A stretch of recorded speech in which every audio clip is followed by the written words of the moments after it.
It is now 6:30 p.m., and I'd like to call to order the March 19, 2018 study session of the Board of Trustees of the Aldine Independent School District. Let the minutes reflect that we have a quorum with the following members present: Kim, Connie, Paul, Steve, Rose, and Viola. And we'll start the meeting tonight with Dr. Bamberg has a presenter to introduce. All right, thank you very much. I'm very excited about the information that we're going to be sharing from the curriculum audit. And you had a memo in your board packet, and I shared with you in the memo that you would also be getting a hard copy. Well, the hard copy is coming, but the TASA and CMSI will release that report, and they invoiced us right at spring break, so we're going to be getting that paperwork taken care of, and then you'll get a hard copy of the complete report. And so we've asked Dr. Stripling to come. She was the lead auditor and represented a group of 11 that came to visit with us, and so she's going to share some of the feedback and some of the recommendations from the board audit. And so I'll turn it over to her, and she'll be able to answer some questions and things for you. Good afternoon, or evening. I think it's still light, and as long as it's light, it's afternoon to me. Can you hear me okay? I can't. Can y'all hear?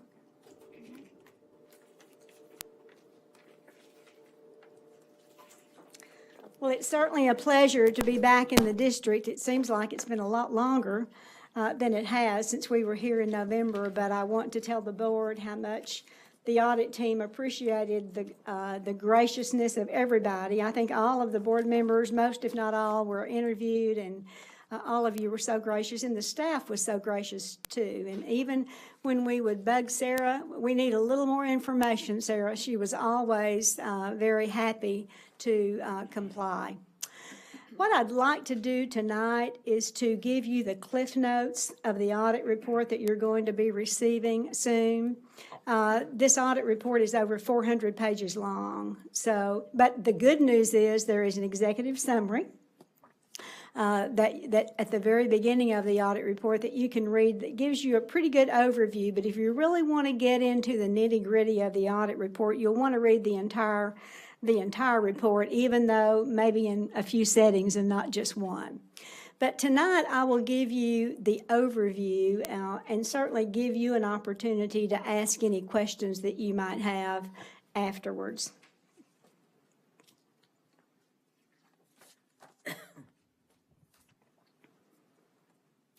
Before we get started, I think it's important to review collectively the purpose of the audit.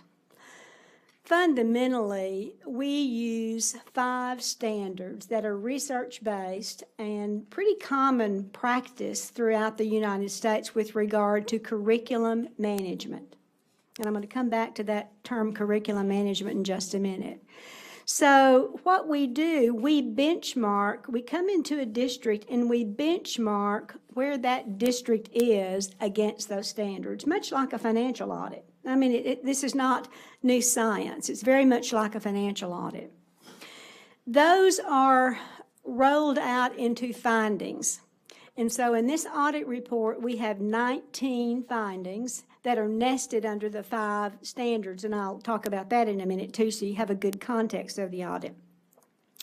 But probably the most important part of the audit report is the recommendation section. It's at the very end, and that's where we really get into detail about, okay, so what, now what? So what about all these findings of where we need to go to be a great district? What do we do now? So the recommendations are very detailed, and I think you will find adequately specific so that the board and the administration can go forward to make a difference. And as I was using those words, great and good, I'm a big fan of Jim Collins. And you know, it's this is kind of a lead into the next comment that I want to make, that this is a deficit audit. And I want you to know that up front. There aren't going to be a whole lot of accolades, and I'm going to give you a few tonight because I've been auditing for 25 years. Now, I know I don't look that old, but I've been a lead auditor for 20. So I've been around, and I've been around the block a few times.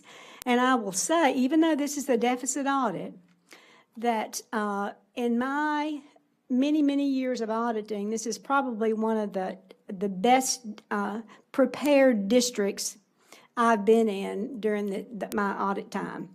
So you have done more, to put that in different language, you've done more, this district has done more, even though I'm going to tell you that you're not perfect, you've done more to meet these standards than most districts, especially large districts. Now, coming back to Jim Collins, Good to Great, he says in the very first sentence of the book Good to Great, if you've read that, he says the enemy of great is good. So, yeah, you're a good district, but everybody can improve. And I think that's the whole context, the whole purpose of the audit. Is how can we get better? How can we go to the next level of greatness? So, findings and recommendations, you'll see that is the major section. Those are the two major sections of the audit report. Now, before we came, we asked the superintendent, what do you want to get from the audit? What do you hope to accomplish from this audit? And fundamentally, this is paraphrased from a piece that Dr. Bamberg gave us, but basically she said, I want this audit to evaluate what we've been doing over the last couple of decades in terms of aligning the curriculum. So that's exactly what we're prepared to do. And as I said, it's very obvious to me that you've had a superintendent that's a curriculum person because you do have a lot of things in place. So that was kind of the overarching purpose from the district. Let's talk now a little bit about the framework that underpins the entire audit process. And maybe before I do this, I will go back and talk just a brief minute about a curriculum management audit. This is not just an audit in which we come to a district and just look at the curriculum. We go well beyond just the curriculum. We look at everything a district does because your core business is teaching and learning, but you do a lot of other things too, like you have a personnel department. You have transportation, you have facilities. So what we do when we come in to conduct an audit is look at all of the aspects that go on within a district and give you feedback regarding how those curriculum management issues are organized and how they promote your core business of teaching and learning. So what you're seeing on your screen now is the famous triangle of an aligned, written, taught, and tested curriculum. Well, I met earlier with the curriculum C&I folks and the program directors, and we talked, of course, they live this every day. You first start with a written curriculum that in order for all students to learn at high levels, that written curriculum must be aligned to both the tested curriculum as well as the taught curriculum. And we could sit here and talk for a good while about which should come first. Should the tested curriculum come first or the written curriculum? Well, since we have the STAR test in Texas, it's very clear that we don't have a choice. We have to align our written curriculum to our tested curriculum, which is STAR. And of course, the text, and I still say text and not teeks, and y'all have to excuse me if you think that's pronounced teeks. I always say text. But the texts give us some approach to the curriculum, but I'm telling y'all right now, the texts are not a curriculum, and I hope y'all understand that. And after you read after I finish talking tonight, hopefully you'll have a better understanding of what a curriculum is, and certainly after you read the audit report. But the fundamental requirement for quality control for great systems is that they have the written, taught, and tested curriculum aligned. The written curriculum is a design issue, and you're going to hear me talking tonight about design and delivery. Design, delivery, tightly held, loosely held. The written curriculum is the design issue. It is tightly held at the district level, that a district should have only one comprehensive written curriculum. and that curriculum should be aligned to the tested curriculum. It's where the teaching occurs. That's where you have, that's loosely held. Most of that is hard to handle. It's hard to get your hands around because you've got about 5,000 independent contractors out there trying to deliver the written curriculum. So it's more difficult than it looks, but that's the whole concept that underpins the audit, is we're looking to see how tightly the written, taught, and tested curriculum make this triangle. The 5 standards of the audit are hierarchical in nature, but the fact is we have to have all, if we were creating a brand new school system, we would do we'd do 1 first and then 2 and so on. But the fact is we have to deal with all of them at the same time. Let me very quickly tell you what these are. Standard number 1 is control. That is definitely a design issue. It's getting policies in place, deploying the troops to go forward, getting policies in place, getting employees organized, getting the right people on the bus and getting them in the right seats on the bus. That's another Collins-ism. It's about planning, but it's deploying and getting ready to launch efforts toward the mission. Standard number 2 is the written curriculum, because that's your core business. So you deploy, you get everything in order with standard number 1, and then standard 2 is all about getting a quality written curriculum in place. Standard 3, connectivity includes many things. It also includes the top curriculum. As I said, that, and we'll talk a little more about that. We've got long standards in the written report, so we'll see how much detail you're interested in hearing. But standard 3 is where the rubber hits the road. It's a lot of delivery issues are coming into play now. You've got everything in place with 1 and 2. You've got your people deployed. You've got policies in 1. Number 2, you've got a written curriculum. And number 3 is the taught curriculum. But it's also how everything else kind of comes together. It's equality and equity. It is monitoring the curriculum. It is professional development. All those things that go together to support the taught curriculum. Standard 4 is assessment. Clearly, you wouldn't want to have assessment before you have a written curriculum. After you have a written curriculum in place and you've taught it, then you assess it. So it involves all the multitude of issues that a district goes through in using assessment data as feedback for improvement. Now, that's important. It's not just assessment for assessment's sake to see how great you're doing, but it's the use of assessment as data as feedback for improvement. Then standard number 5 is what we call the productivity or pickup standard. It includes everything that's not included in standards 1 through 4, but it is all about how districts can become more productive. And the definition of productivity that we use is doing more with what you've got or doing the same with less. And sometimes districts have to do the same with less.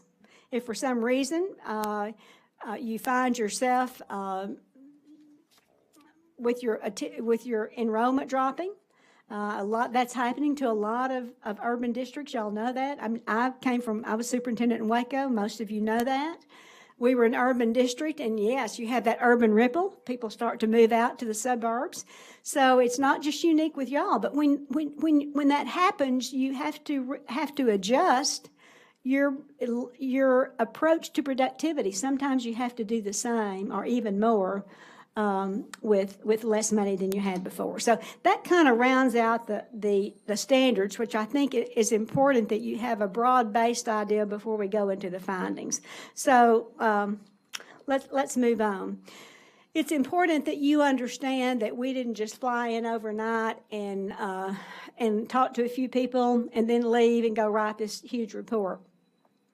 We triangulated every bit of our data, every bit of our findings, and we had 3 major sources of data.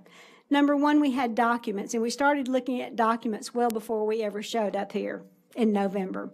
Altogether, we looked at over 1,600 individual documents. Now, that includes curriculum, and you know, curriculum can really start adding up there. But over 1,600 documents, and we continued to look at documents after we left because the district did a great job of posting them online for us. We interviewed people.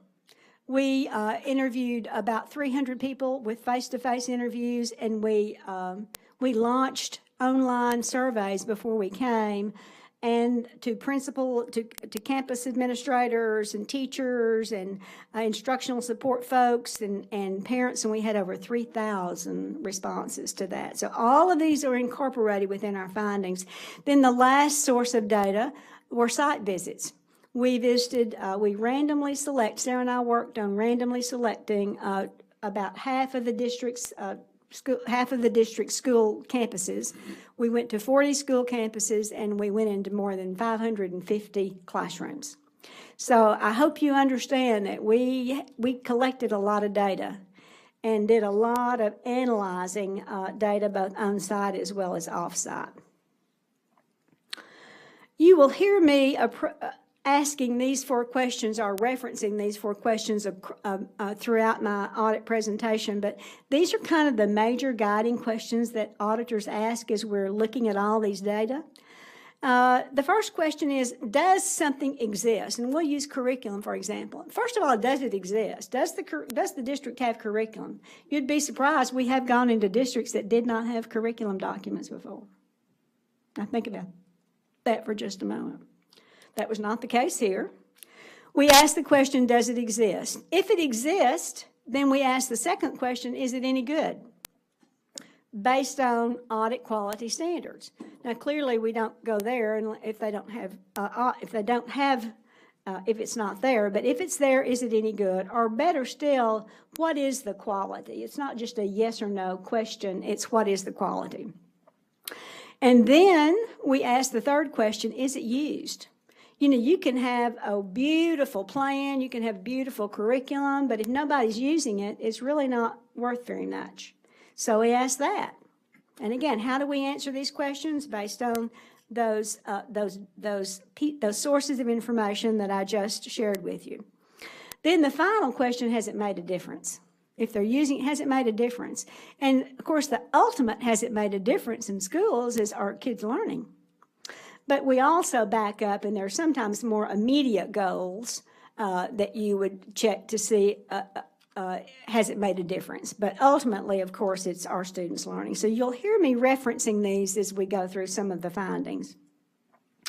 Y'all's audit report, as I said, is over 400 pages long. There are 19 findings in 5 of the standards, 9 recommendations, and then, of course, several appendices. Now, you notice there aren't as many recommendations as there are findings, because what we do for you to be user-friendly, we link some of the findings together, even across standards, and incorporate them all within one recommendation. So it's not a single recommendation for every finding. We want to maximize your productivity, so we will entwine or link several findings together, but every finding is addressed in 1 or more recommendations.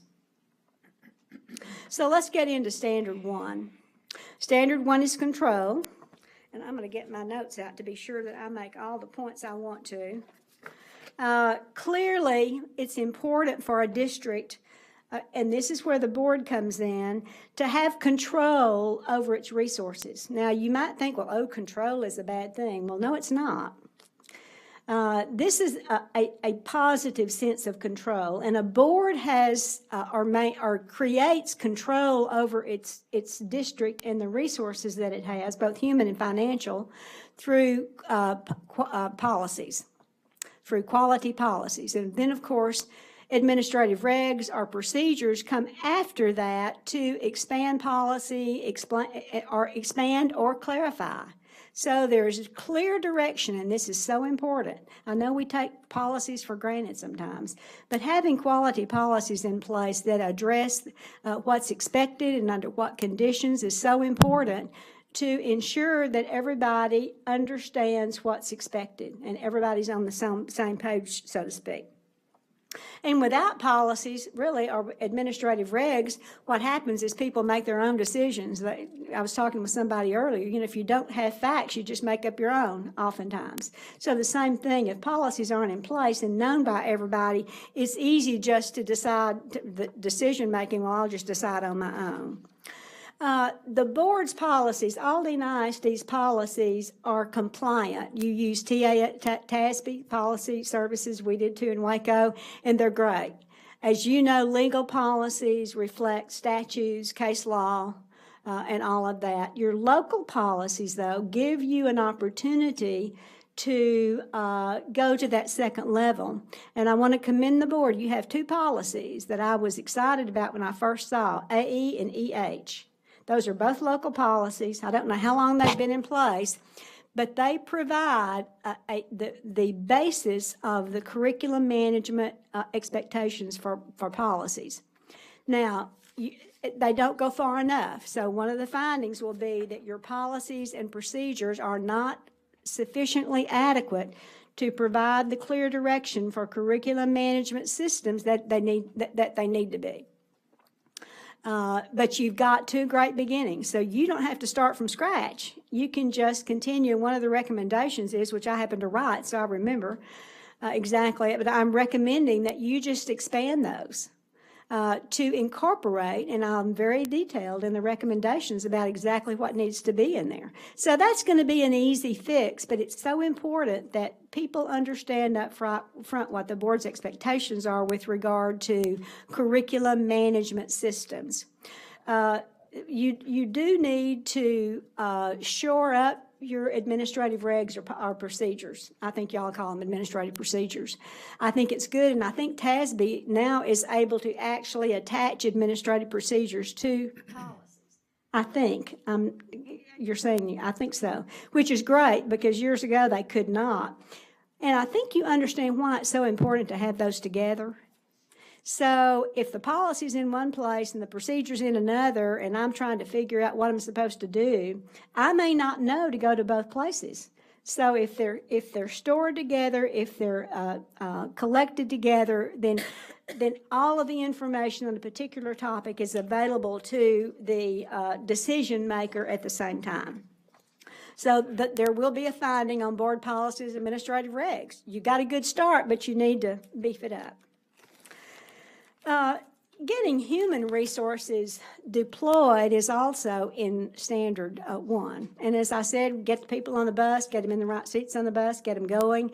In the curriculum audit, we look at two issues related, at least two issues related to human resources. Number one, we look at your job descriptions, and number two, we look at your table of organization or your organizational chart.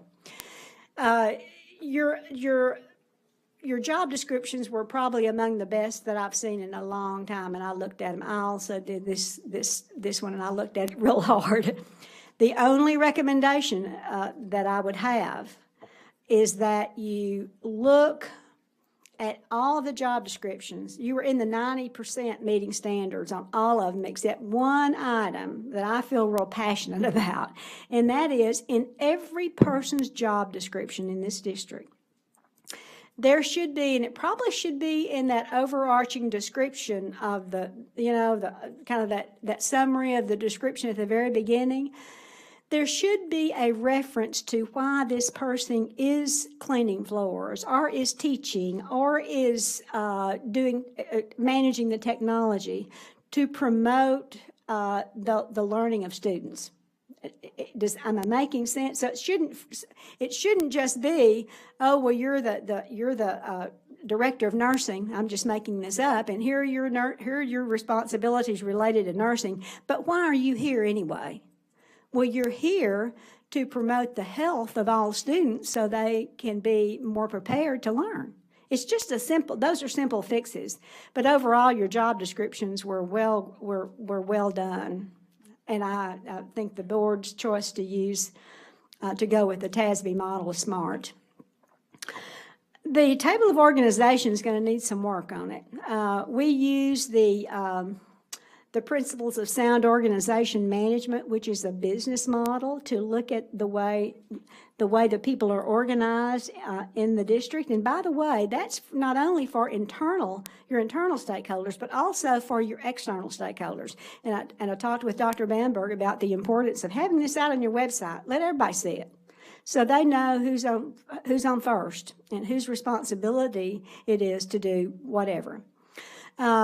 Y'all can look at the details, but the two main pieces, number one, you've got some people managing way too many people. Your superintendent supervises 15 people. That's way too many. And you won't find any great organizations in which anybody's managing 15 people. Your executive director of programs is managing 26. So we're going to make some recommendations, and we've made, and this is important for y'all to know too, and I explained to Dr. Bamberg, we don't call the shots on this. All we're doing is just recommending to y'all. You don't have to follow our recommendations. I mean, that's clear. But we have provided a recommended table of organization in the back as an appendix with our recommendations. One that meets the principles of sound organizational management. It makes sense to us. Another issue is that staff and line authority should be separated. And I won't get into this, but there are some recommendations. There is a recommendation for a reorganization of that. So you have the workload distributed more evenly across the people that you have. And there are a couple of other issues on the organizational chart, but that's the most important thing, and you can see those when you read it. The final finding in Standard 1 is about planning and plans. The district does a lot of planning, and you met the requirement for plans. We expect that there to be a strategic or a long-range plan, an annual plan, and then campus plans, and you have all of those. But some of the plans were missing some of the elements. They weren't tightly aligned enough. And we got the feeling that plans were more of a compliance document than actually working documents. So we have some recommendations for that. Monitor the plans a little more frequently, make sure the needs, that you have good needs, that you've done a needs analysis for each of your goals, some of the plans had way too many strategies. Y'all know what the literature says about goals too. If you have too many, you're probably not going to meet any of them. So we'll have a finding about plans and planning. But again, those are pretty easy fixes, but a lot of that is the board's responsibility, at least with regard to board policies and funding positions. So let's go on to Standard 2. We'll put these up there. 4 findings in Standard 2. Now remember, Standard 2 is your core business. After you get your policies and everything in place, your people deployed, now let's focus on what it is we're all about, which is teaching and learning. Before you can teach, hopefully, and before kids can learn, you've got to have written curriculum in place. So Standard 2 is all about curriculum, written curriculum. The first item is curriculum planning. There is an expectation that districts will have a curriculum planning document that basically tells the who, what, where, when, why, how, and when about curriculum, both creation of new curriculum as well as revision.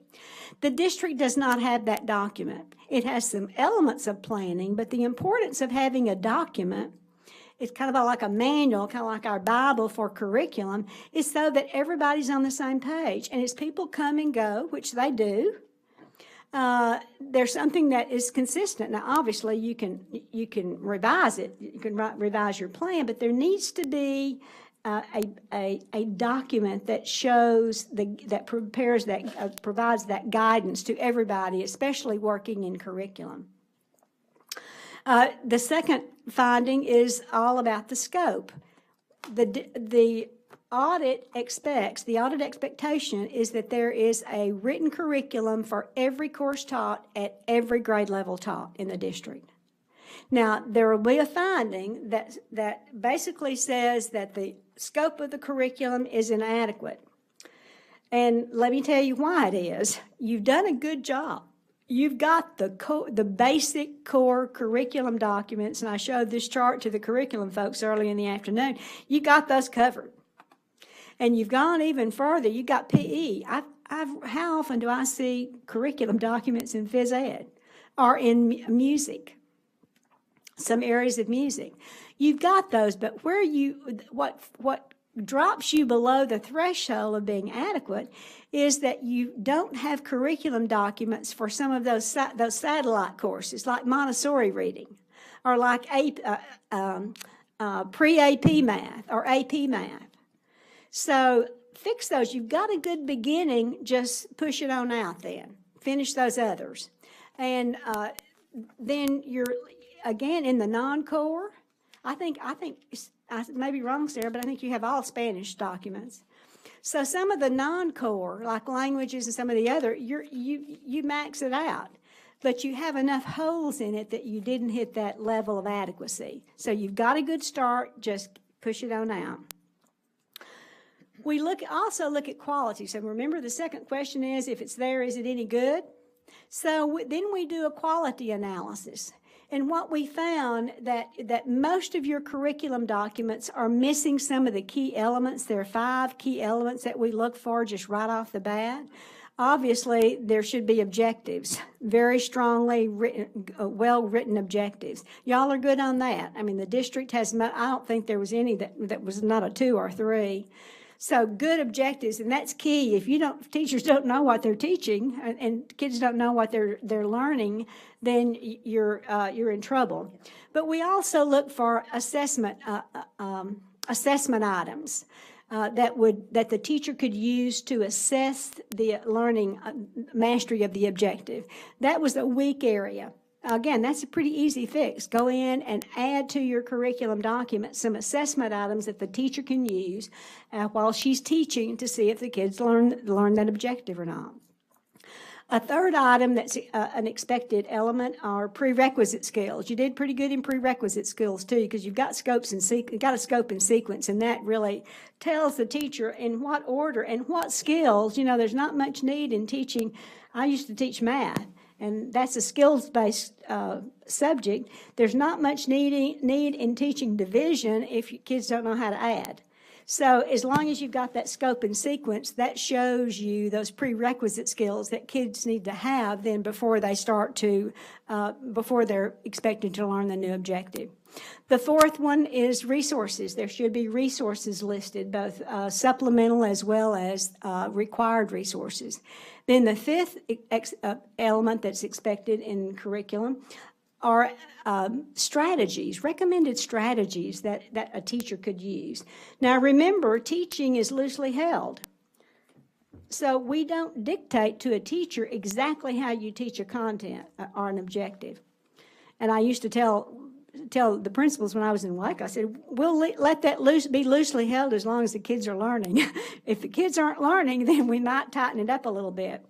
But teachers need in their curriculum documents suggested strategies for how to deliver the objective, how to teach the objective.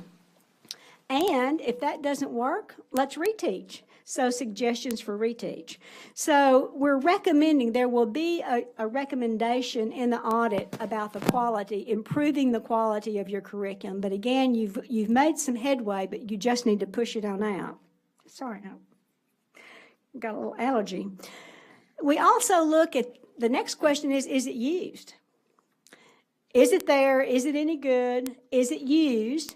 And we looked at that, and we found, yes, the use of your district curriculum is inconsistent. Teachers are using it. About 65%. Was that it, Sarah? 65% of them said, "Yeah, I'm using that curriculum frequently." But they're using other items too, and I think it's because the teachers may not understand that, we got just one curriculum. And when you go out on Pinterest and pull out things, and that's no lie, I mean, a lot of them said they got stuff from Pinterest, or you create your own ideas about what you should be teaching. It's very easy to stray from the curriculum, and when you do that, you're not giving all students an opportunity to have access to the curriculum. So we're going to be recommending that maybe you have conversations with teachers. And we don't want to stifle their creativity and their enthusiasm. They can get some resources, but they need to be focused on the main thing is to make sure the main thing stays the main thing, and that is your district curriculum. That's not negotiable, guys. I mean, they've got to teach that. If not, your students who come from impoverished backgrounds are not going to be learning at the same, they're not going to pass the finish line at the same time that the rest of your kids do. Because they need to be taught what it is they are expected to know. I get real passionate about that. So if you don't teach them, they don't learn through osmosis like all of our kids did. You know, our kids probably would pass the STAR test if the teacher didn't even show up, if you think about that. So at any rate, the last finding in Standard 2 is something, and I'm going to this is going to be reiterative too. The district needs to establish a formalized process of selecting new programs and interventions. Now, think about what I've just said and what my passion is about making sure that all kids learn it, that they're taught what it is they need to know. If you bring in a new program or a new intervention that you've not checked to see if it's aligned to your curriculum, what might you be doing inadvertently? Adding a new curriculum. Now, that's not necessarily always the case, but the district, I'm recommending that the district put in place, it doesn't have to be a draconian, long drawn out, but just a formalized process of saying, okay, before we add a new program, we're going to take it through this process. And we'll also at the same time recommend that you establish a systematic approach to ensuring that new programs and interventions are implemented with fidelity to the design. Because you know how easy it is to slip away. So set forth, and we're not saying that this is not happening, we're just saying there's not a formalized system. So it leaves this work up to the folks who are implementing it. And we all know that people have different levels of expertise. So if the district had something in writing about, okay, here's the process for a new program, a new intervention, here's how we're going to make sure that it's going to be implemented with fidelity to the design. Then the last piece is coming in Standard 4, and that is, at the same time, establish a formal process for evaluating the effectiveness of programs and interventions. It comes full circle. So basically that wraps up Standard 2, which is the key to the audit, and that is the written curriculum. So Standard 3, we get into connectivity, equality. There are 4 findings in Standard 3, and I know y'all have other things to do, so let me get through and give you an opportunity. Standard 3 also includes equality and equity, and I think you are aware of the difference or the meaning of those words. Equality is everybody gets the same thing, and we need to start with equality. But equity has that overlay of those students who need more get more to succeed. Remember, I said we want everybody to cross the finish line at the same time, but everybody's not at the same place out there. So we expect there to be not only equality but also equity. We found some inequities and inequalities throughout the district, and y'all are probably aware of most of them. You have a board policy that announces and that states your philosophical position, and that you believe in equality and you believe in equity. But so oftentimes we declare and then we expect it to happen, and gradually by many ways, a lot of little things, you wake up or you realize when you look at the data that maybe we got this slippage. Maybe we've got more students from one group in special ed than we should have, than the representation. Maybe we've got more group, maybe we don't have enough of one group participating in our GT program. This is a pretty detailed report or finding. I wish y'all would take some time to look at that. There's several charts in there. Several of them, though, are good. I mean, there's no difference between groups. What's happened, though, and this is kind of the big aha in this finding, is what's occurred is that you've got two student groups that are not performing as well as their local peers or as well as their peers throughout the state. And those are your ELL students and your special ed students. So I would and we have some recommendations, because oftentimes I'll have board members or people say, well, how do we deal with this? How do we put in place this issue how do we put a system in place whereby we eliminate or prevent inequities and inequalities? Well, you've got to be proactive about it. I'm recommending, and I'm kind of jumping now, but I'm recommending that you identify somebody in the district, and I don't mean to have a new position, that's in charge of reviewing data, making sure that people understand what equity and equality are and why they're so important, and then reporting to the board about what improvements have been made in equity and equality. So finding number two, your ESL model is pretty good. That was one of the things I think Dr. Bamberger, you asked us to take a look at that. It could be a little tighter to best practices, but I think the issue here is the model is not adequately communicated to everybody out on campuses, and this is the place where we see a little disconnect between design and delivery. And we've got some quotes that you're going to read in there, and I don't know if there are any principals out there or not, but we've got some quotes basically that supporting some of our findings were that the design, the direction from the model of ELL delivery is not being implemented at the campus level. And again, I'm not saying that's purposeful, but for whatever reason, you need to fix that connect. Because your model is pretty good with just a few adjustments. But it's that connect. It's about what happens in the classroom level.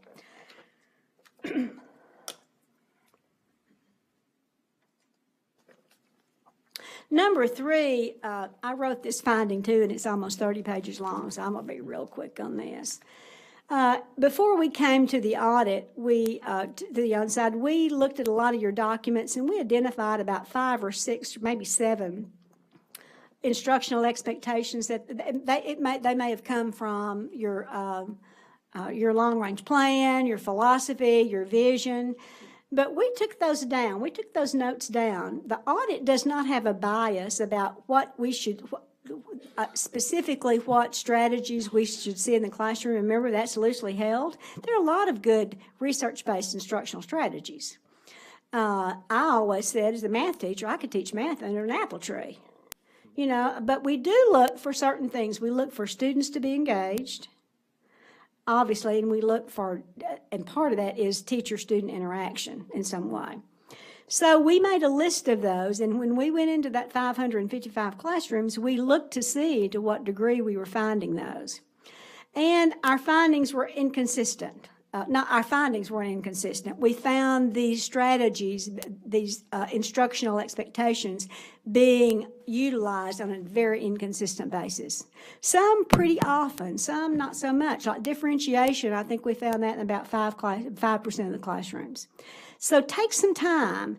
Now, I will give you a little nugget here. The most predominant teacher activity we saw in 555 classrooms, and I told Sarah we're going to give you this, we're going to give you SurveyMonkey where you can stratify some things, but we can also we can separate these at the elementary, middle, and high school level too, and I don't think we did this in your audit report, but the most predominant activity overall was a talking teacher head in a large group.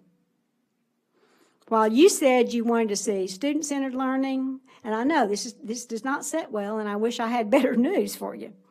That said, we were just in the classrooms 3 or 4 minutes. I want y'all to understand that. But these are people, all of the auditors are school people. We've all been there. We've all been administrators, some superintendents, some principals, all of us teachers. And if you've read Malcolm Gladwell's book called The Blink, you understand exactly what happens when we walk in that classroom. And some of you may be able to do that too. The people in the audience, if you're, you walk in, you don't have to be in there for 45 minutes to know what's going on. We look at the students first, because I can look at students to see if they're engaged or not. You can look at their facial expression, you can look at their body language, then we look at the teacher real quickly. So I want you to understand, if you have teachers to come back to you after this audit hits and say, well, they weren't in my class but 3 or 4 minutes, you can just smile and say, well, yeah, I know that. But we capture what happens, and we mention that in the audit. We are assuming that a major assumption is that what we saw, and by the way, they knew we were coming. I think that's important. They knew we were coming. And so we captured exactly what we found when we walked in. And so for the most part, the most predominant teacher activity was the teacher was lecturing large group.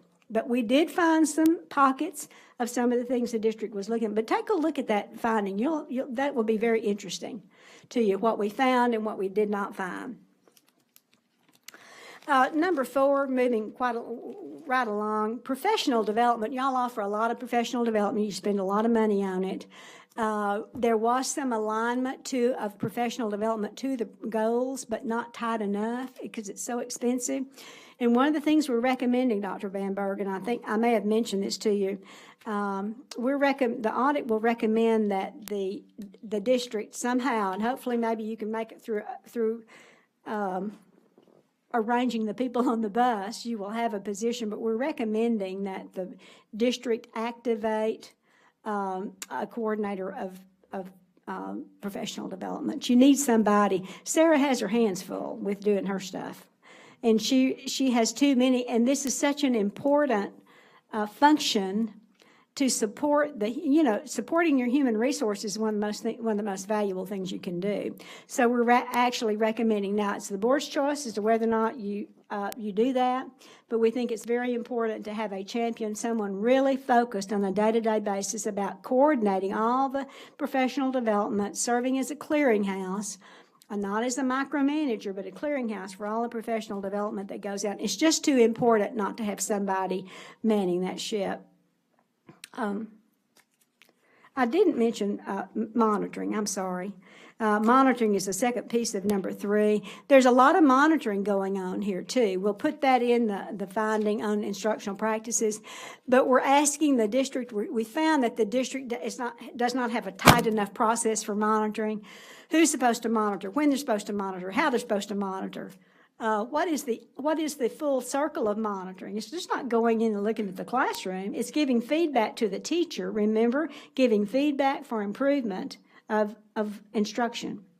So we're asking you to tighten up that monitoring cycle. All right, now into standard 4. There were 5 findings. Let's go through this pretty quickly. Again, assessment planning, we expect the same thing for assessment as we did for curriculum. You don't have to have a plan to be adequate here, but you have to have all the planning elements, and the district fell short of that. So we'll be recommending, and I recommend that your folks do create a curriculum and assessment plan in one. Just have one document. It just makes a lot more sense that way.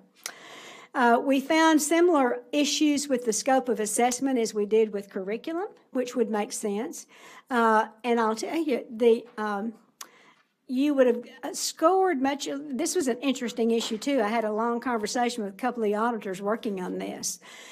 You've got benchmark assessments. You have formal assessments as well as informal assessments for grades 2 through 12. So you got a big check on that. And you're using those data, and I'm getting on into 3, you're using data from those assessments as feedback for improvement, but the reason your overall adequacy was not down is because you do not have those assessments for all content areas at all grade levels, all contents. So again, you've got a good beginning. Sarah, I'm looking at you. Just push that on out to include all the rest of those, and you'll be in good shape.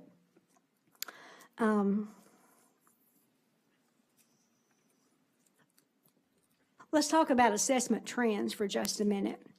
Now, I know that you get data on assessment from TEA, and you probably created trends, but trends are so important because they tell you, they may reveal to you something that you wouldn't catch if you just look at year-to-year data. It might be so minute that you don't look in, but when you look at trends up from 5 to 10 years, you might see something. So you see a trend, we know what trend is, that you didn't realize was occurring. So I highly encourage the district, look at your trends. We've given you some trends, some assessment trends in the report. Unfortunately, because TEA changes their test, you can't compare apples to oranges. So we were limited in the number of years that we've shown you trends, but here's basically what we found. And this is a heads up, I think, for the district, and y'all know this, but right now you're functioning below the state in just about all the content areas. Now, you know that your percentage of economically disadvantaged is quite higher than the state, and we know that's a driver unless you've got that tightly aligned curriculum. I want to go back to that.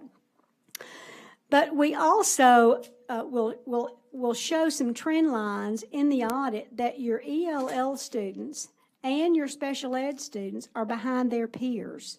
Not only here, which we would expect, we wouldn't expect ELLs necessarily, but special ed, we know those kids wouldn't be under special ed if they didn't have learning problems. But they're behind their state peers, guys, and y'all need to take a look at that. Again, I think you can tighten up your ELL programs and make some adjustments there, but just be aware of that and ask the administration board, I'm talking to you now, to give you regular reports about trend data. So y'all can see if, and I love to use this term, y'all know a big word now in the research is disruptive. A trend means, and we conducted years to parity, which means if you keep on doing what you have been doing, how long will it take this gap to narrow? That's years. How many years will it take you to get to parity? And I like to say, if you don't, without disruptive intervention. In other words, you got to stop what you're doing, take a look, but be selective about it and intervene. Some of the things that we're talking about in this audit could be those disruptive interventions. So take a look at those special groups of students who don't just be satisfied. Well, you know, they're not doing so bad. Well, they're not going to, some of them, the ELL students, I think it was the ELL students, unless they have some disruptive intervention, their years to parity may not ever reach parity. So take a look at that. It's pretty detailed. The fifth recommendation here is the third step of what I mentioned earlier in Standard 2, is that you need a process for evaluating programs. Now, here's something I want to throw in. Don't get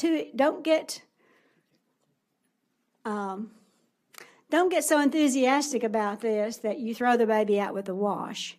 I've been very involved with the Dana Center and the CEDL, Southwest Educational Development Lab in Austin for many, many years.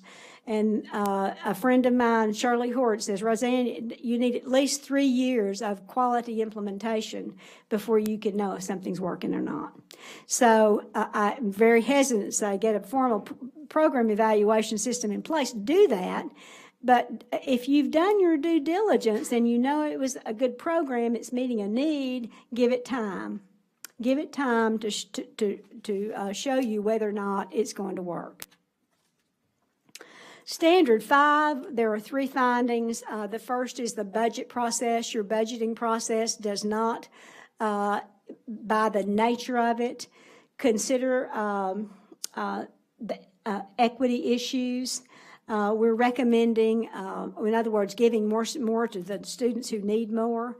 We're recommending a programmatic budgeting approach, but you can't do that until you start evaluating programs and you have cost-benefit data. Because the programmatic budgeting says, okay, come to me, what's working or not, and come to me with packages about here's what we could expect if we implement it this level, here's what we could expect outcome if we implemented it at this level, and so on. So this budgeting issue can't be resolved until you get the evaluation system in place. Your instructional facilities, we understand, we just really supported the board in what you're trying to do with your bond. Usually we don't have a finding that says everything's is working in the right direction, but we realized we did find some facilities that were in need of repair, but we know that the district is involved in bond elections and you plan to get those fixed. So we did find, if you look at the finding, that your facility planning process could be shored up a little bit too. It's missing a few key elements, but again, that's all detailed in the audit report. Well, no, this was the one I jumped the gun a few minutes ago.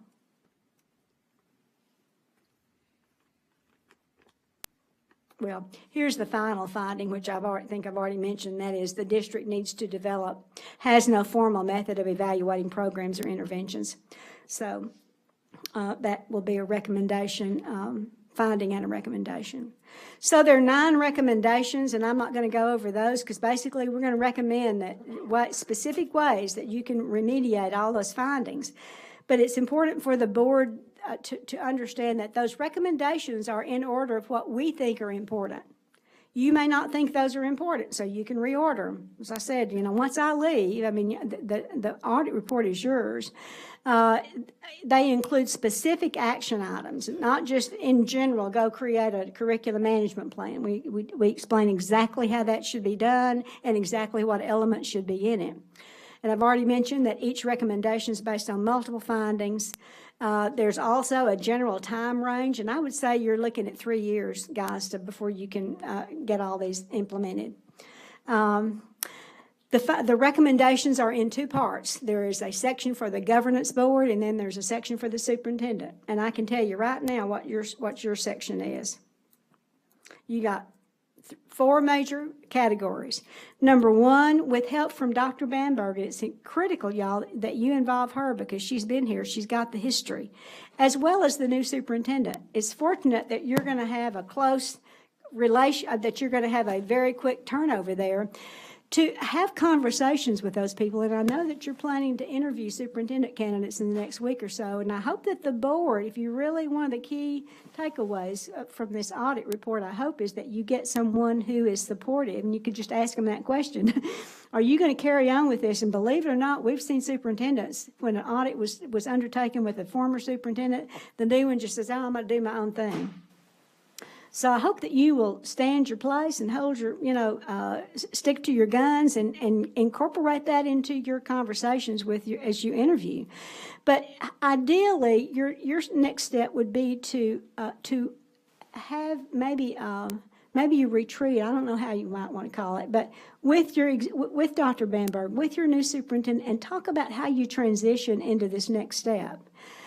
Clearly, then the next step for you, and decide, you may want to do some of it and not all of it. That's up to you, but decide what it is you want to do. And then the next step for you would be to get your policies in place. Clearly, that's your big piece here. That's number 2. And then number 3, some of these recommendations might cost some bucks. Hopefully, you can shift around some things, and if you can go to that deciding priorities, and maybe you don't need to fund everything you've always funded. But through a process of a thoughtful process of decision making, you can provide the budget necessary to fund the audit. And I'm not suggesting that there's going to be a lot of money involved, because most of it's just getting the work done with the people that you've got, because you've got some great people.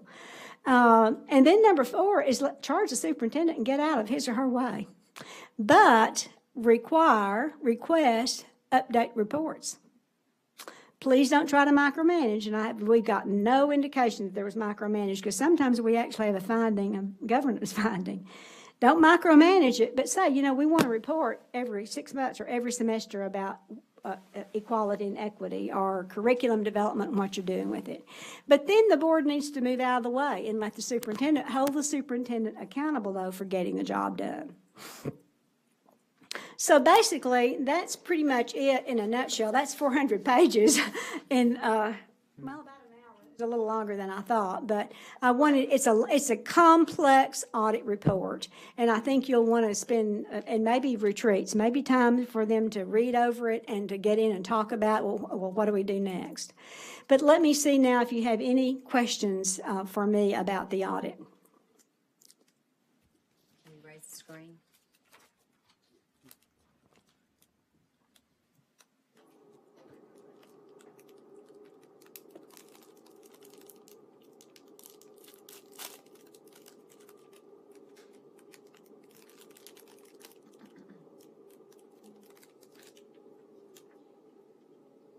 Well, and y'all didn't see the 400, I've seen the draft, but as we get this, we will make you a notebook of it, so you'll have it. And then, at subsequent meetings, then y'all can look at it and think about what you want to do and how you want to proceed. And, because one of the purposes, and it was on the slide, I don't think Roseanne said it, but one of my purposes in doing this now is I thought you saw some of the issues that we've talked about, that you've asked questions about, and that as we have new leadership coming in, that this will be a way to look at some concrete things that you as a board may want to do as you move forward. Really, this is the first time I've ever seen a district, again, in 25 years, I've ever seen a district have an audit just as the superintendent's going out. And I'm not sure that was by design or not, but what a wonderful position the new superintendent's going to be in. He or she's not going to have to take the time having this done now, especially as because you can kind of serve as the bridge across. But having this ready to go for a new superintendent, and probably the new superintendent could figure this out if that's all he or she had to do for about 6 months. But what a wonderful jump start for a new chief executive officer. So I think it's brilliance, whether it's by design or default, it's still as good. So. Well, I will tell you, Brett Champion and Klein, he didn't know he was leaving, but he was doing an audit in Leander, and then he found out he was leaving. So they got one as he left, and then when he got to Klein last year, they did an audit last year. So they have a similar report. I led the audit in Leander also. Oh, did you? It was about a year before y'all's. Yes. So, yeah. So at any rate, good luck, and I think you're in a great position to move forward. The district has done a lot of good stuff, but now it's ready to go on to the next level. So take what you've done now, and Sarah and I have had a conversation about this. She has a clear direction. I met with and just to have her and the superintendent asked to have the curriculum folks in on a meeting before, I met with them an hour and a half or almost 2 hours. That's highly unlikely, and not highly unlikely, highly unusual. So that shows, though, that these folks want to know where it is we need to go next. What responsibilities do we have? And I think all of them left with a happy spirit, knowing we can do this. So let them go. Give them some direction, hold them accountable, but let them go. Thank you. I really enjoyed last year we went through the strategic design process that included lots of stakeholders, and we've discussed several times the need for the assessment of programs, the evaluation of programs, to see if what we currently have is working. And I think that the added piece here is the suggestion for the cost effectiveness of particular programs, given our situation with the budget as well. So I think so a lot of things have aligned, and I'm glad that Dr. Vanberg requested of us, permission to do this audit. I think it'll be very helpful, and there's lots of information that you've given us generally, and so we look forward to seeing the report. Right. The report's quite detailed. One of the things that I always recommend is that if right now you're not set up to do a comprehensive program evaluation, that is massive. That is big undertaking. But contact the universities around here. They've got people, they've got faculty members who need to be published, who want to be tenured, and you can get some free help. And I say that because now I'm at a university, and I've got colleagues who aren't tenured yet, and they need and they'll give you their time, and they have lots of expertise that you can use. So I'm not saying just rely on them completely, but you can get some free help. You got lots of universities around, and just send out some feelers. University of Houston, several others around here, and see if you can get people who are interested. Well, thank you very much. It's been a pleasure, and as I said, I wish you good luck. Someone asked me as I left this afternoon, will you come back in 5 years and see if we've improved? And I said, well, a lot of districts do ask for a 5-year follow-up, and that's up to y'all. It is absolutely totally up to you. But it's something you might think about. You know, in 5 years, by that time, you should have most of the audit recommendations. If you did them all, you should have them done pretty much in 3 years. But then you got to put them on the flywheel and see what kind of results you get. So you might think about that. If you want to have, it's not nearly as expensive the second go around, because it's a follow-up. And the audit team just comes back in to check to see how you've moved forward in the recommendation. So I'll let you move on. I know you've got a heavy agenda, but it's great seeing. I actually interviewed several of you, and it's so good to see you again, and I wish you luck. And Dr. Bamberg, have a great retirement. There is life after the superintendency, I can tell you. Maybe I need to go get trained for the curriculum audit. That'd be good. Good. We're looking for auditors who've been superintendents. That'd be great. Thank you very much. You're welcome. Thank you, Dr. Strickling, for your presentation. Appreciate it. Thank you. Our next presenters tonight will be for our bond update. Let me just give a little overview. Just want to share with the board the fun time that the construction department had last week on their spring break. We moved into 3 facilities: MacArthur New Wing, Aldine Senior New Wing, and Carver New Wing.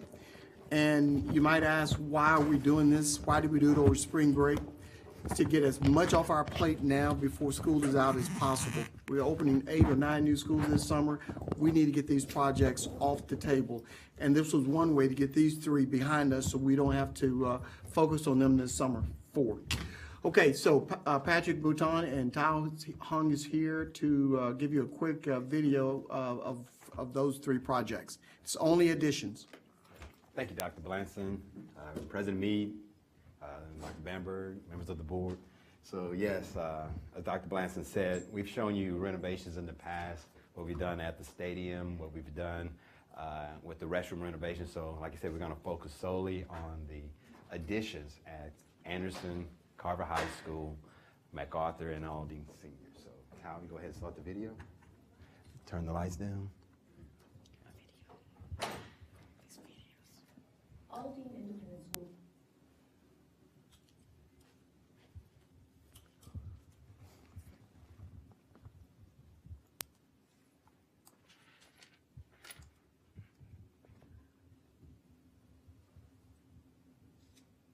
Aldine Independent School District. Sorry about that, guys.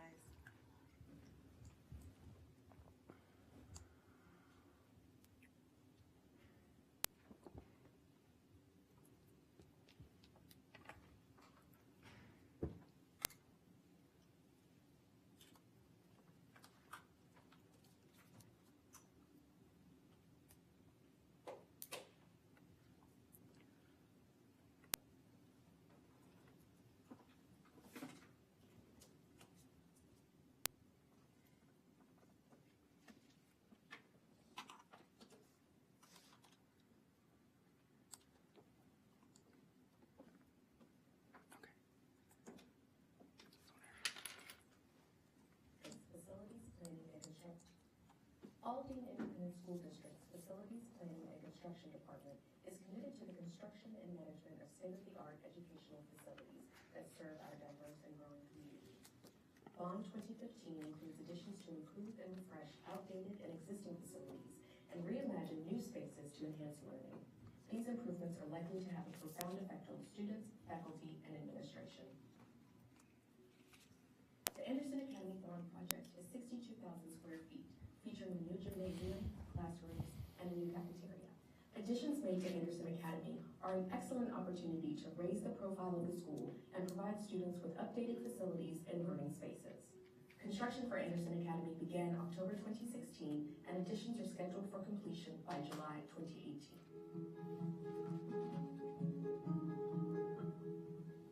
One of Anderson's unique features includes a new cafeteria. This uniquely designed multi-purpose space will serve as a cafeteria, but will also function as an auditorium for school forums and various school activities.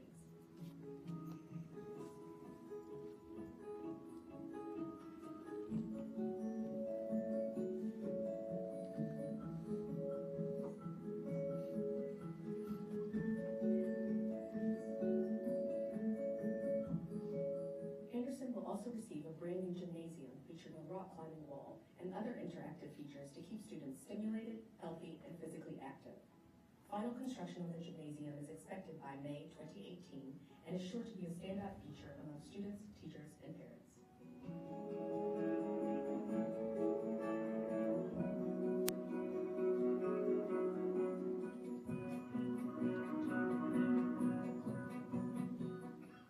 To accommodate the growing population, Anderson Academy needed additional classrooms. Brand new classrooms are being built and feature uniquely designed entranceways. Classrooms are also fitted with brand new whiteboards and tackboards. To add a playful dimension to the newly designed corridors, unique graphic designs are displayed throughout, highlighting Anderson Academy's key academic values.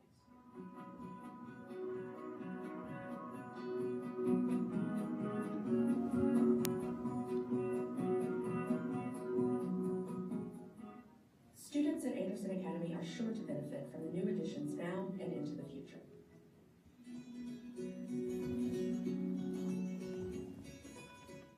Additions to MacArthur Senior High School began in January 2018 with full occupancy on track for July 2018.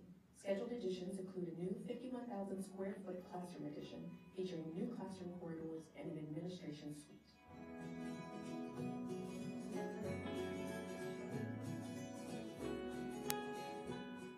New corridors in MacArthur Senior High School add an aesthetically pleasing addition to the school. The corridors receive new flooring, fiber-reinforced wall panels, ceilings, and lighting systems. MacArthur Senior High School's population is likely to grow over the next few years. To accommodate this growth, new spacious classrooms are being built. Classrooms will receive new ceiling grids, paint and flooring, and will be equipped with brand new whiteboards and tackboards. ROTC also received new facilities. This new space accommodates a firing range, dressing rooms, and a folding partition to maximize space.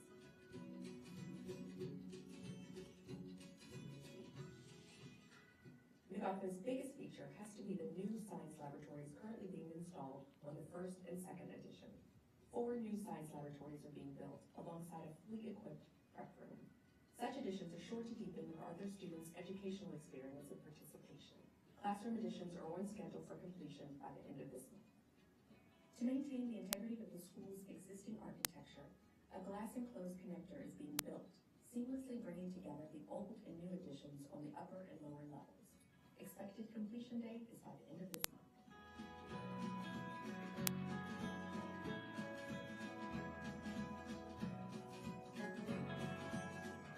MacArthur's additions are sure to enhance the learning experience of all students and promote a vision of learning excellence.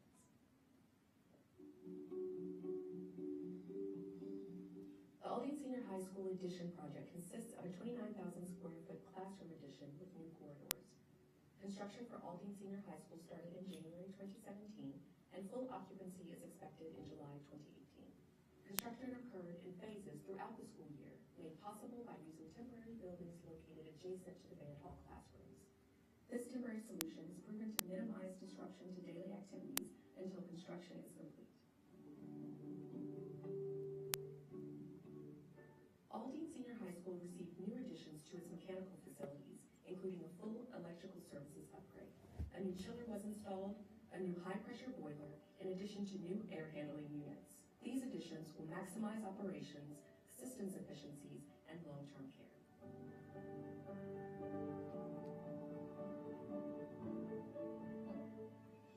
The school's interior will accommodate 22 brand new classrooms with new doors, panels, and flooring. These spacious, light-filled classrooms are equipped with brand new whiteboards and tackboards. Aldine Senior High School also received a new ROTC space. This space includes folding partitions, a new shooting range, and dressing rooms.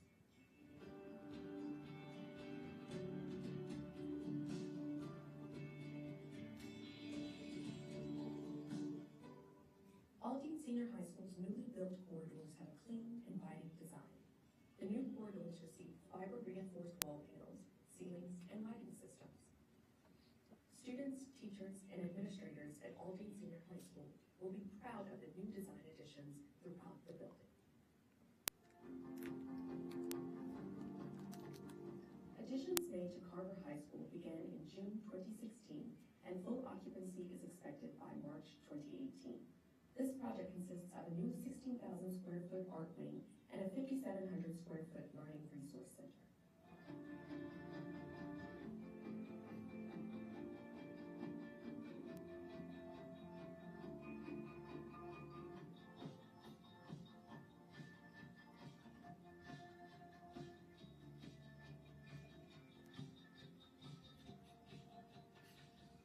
The new art wing includes 7 new classrooms, including 4 big art rooms with storage, a sculpture room, a printing room, and a photography and digital laboratory.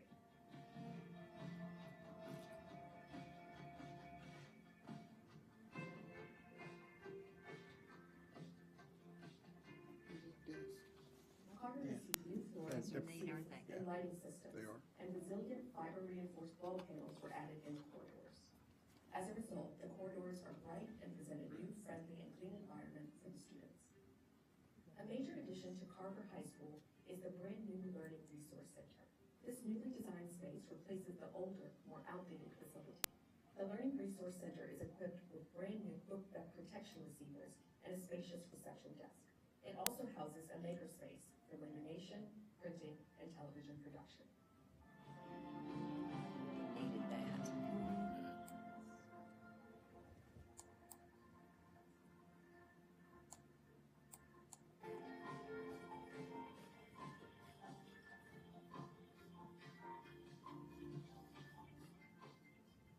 Carver High School students are already taking advantage of the new additions and will benefit now and into the future.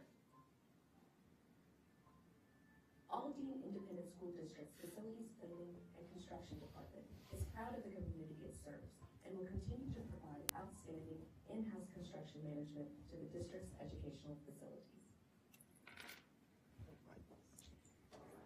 So that completes our presentation. Hope you enjoyed it. So we'll be bringing a couple more presentations. In May, we'll do the CT High School only. And then maybe in June, we'll bring to you all the other new facilities that we're doing. Show you how those are coming along. So, thank you. Thank you. Yeah, that was great.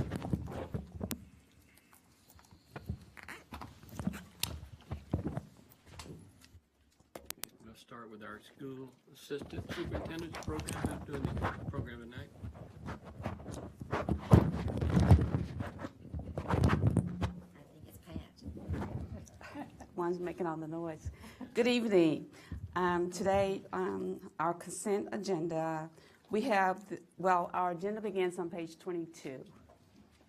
And we have approval of dates for summer school programs, the kindergarten through first special language program in high schools, and the approval of dates for elementary, intermediate, and middle intervention classes that will be held during the summer month. And these classes will be held in lieu of promotional summer school for the elementary, intermediate, and middle schools. And that schedule is on pages 23, 24, and 25. What do you mean by in lieu of? Pardon? What do you mean by in lieu of? Well, Promotional? we're having promotional summer school for our elementary, intermediate, and middle schools, but due to reconfiguration and the buildings, we're moving materials all summer. Right. We have decided to have those promotional summer school classes throughout. There are, I think, 8 or 9 days in May, and they're going to be during the school day. Okay, I saw that on the schedule. Okay, Right, okay, thank you. right. The special language summer school, we talked about that. But those dates are on pages 23, 24, and 25. Are there any other questions about summer school? Mm-hmm. Okay, discussion. We have the Employee Reconfiguration Team Building Day. And on February 19th, the reconfigured campuses met to participate in team building activities, which help introduce new staff and will help establish a positive school culture for the 2018-19 school year. And some of the principals also arrange field trips for those new the new campus sites. And we have prepared a PowerPoint that will showcase some of the activities that took place on February 19th that we would like to share with you.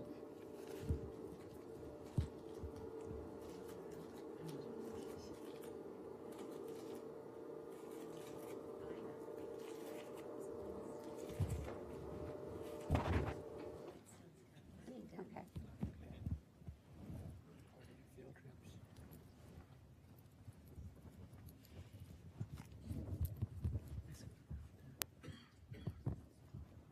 I don't think it's not.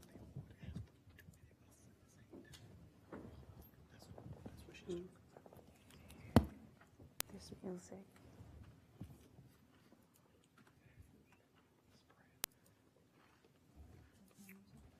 There's sound.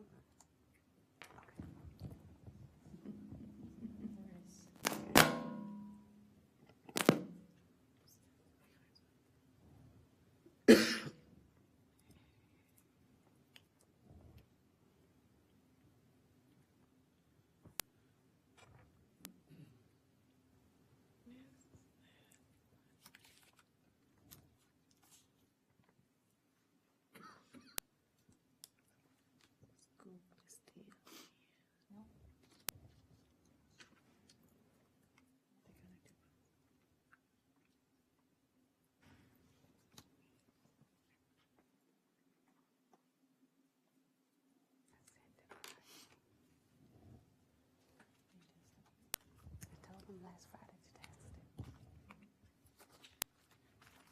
So is it music or narration or, Yes, it's just music. okay. Just play without it. But you really feel the effects with the music, though. But You don't want to sing? we can just go through it. I sent it.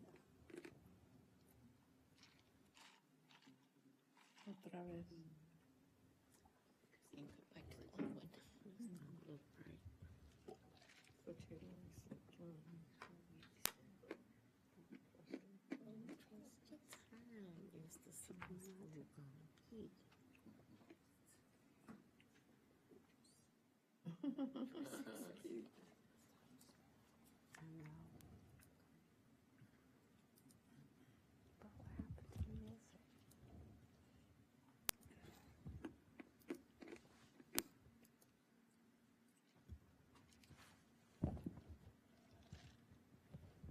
I sent it Friday before spring break.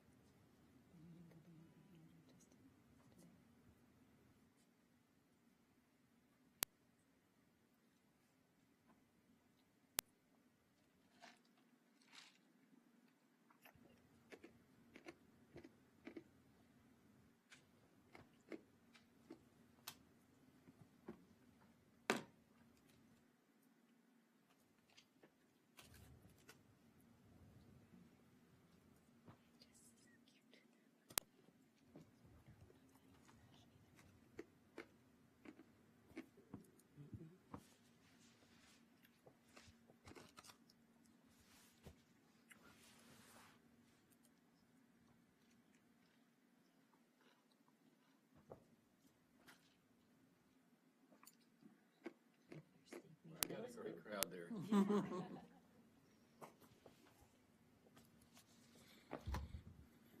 So they went on a ride.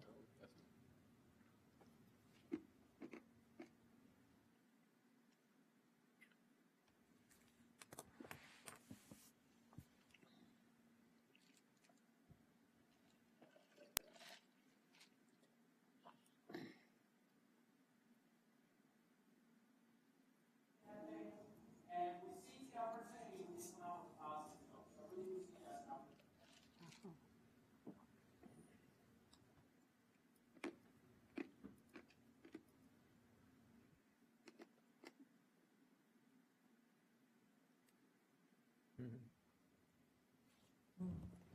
So they really enjoyed the activities and getting to meet the new principals and the principals getting to meet the new staff. It was really successful. And because, you know, they were kind of leery about moving from their original home, going to another school. And this event really, really was very beneficial, getting together with their new team and forming those bonds for next year. Do y'all have anything else to say about the day? But they enjoyed it. Pat, where did the teachers that were not yet placed? They do that stayed at in? their original buildings with the principal. They went to Macy's sale. Okay. And next we have, we have a final exam schedule. That's listed on pages 27 and 28.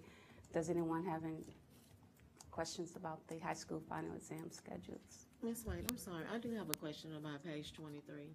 Okay. About that schedule. Uh-huh. I was just reading down at the bottom. What time is summer school gonna be for elementary and middle school? We won't have summer, we're not having really a summer school program for elementary and middle school. We're having it for the kinder and first, special language and high school. Okay, So, to answer your question, the intervention classes are held during the school day and with a minimum of 3 hours per day for 8 days. Is that what you described as happening in Yes. May? intervention.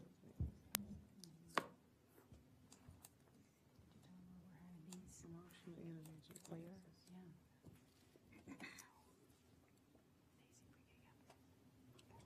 This is something different from the intervention classes that they're already taking? This is different. This is really promotional. I see. For elementary, intermediate, and middle, usually we have the promotional summer school if they fail math or one of the content areas reading. But because of, the moving and materials and everything, we felt it would be better to have those classes held during the day in May before school lets out. So they're gonna be taken out of some of their classes and placed in this class? They're going to, in the intervention classes, yes. And this is during their intervention times. They all have that intervention period. So during that intervention period, they will be having additional classes in whatever subject they fail, either reading or math. In roughly about 9 days? Yes.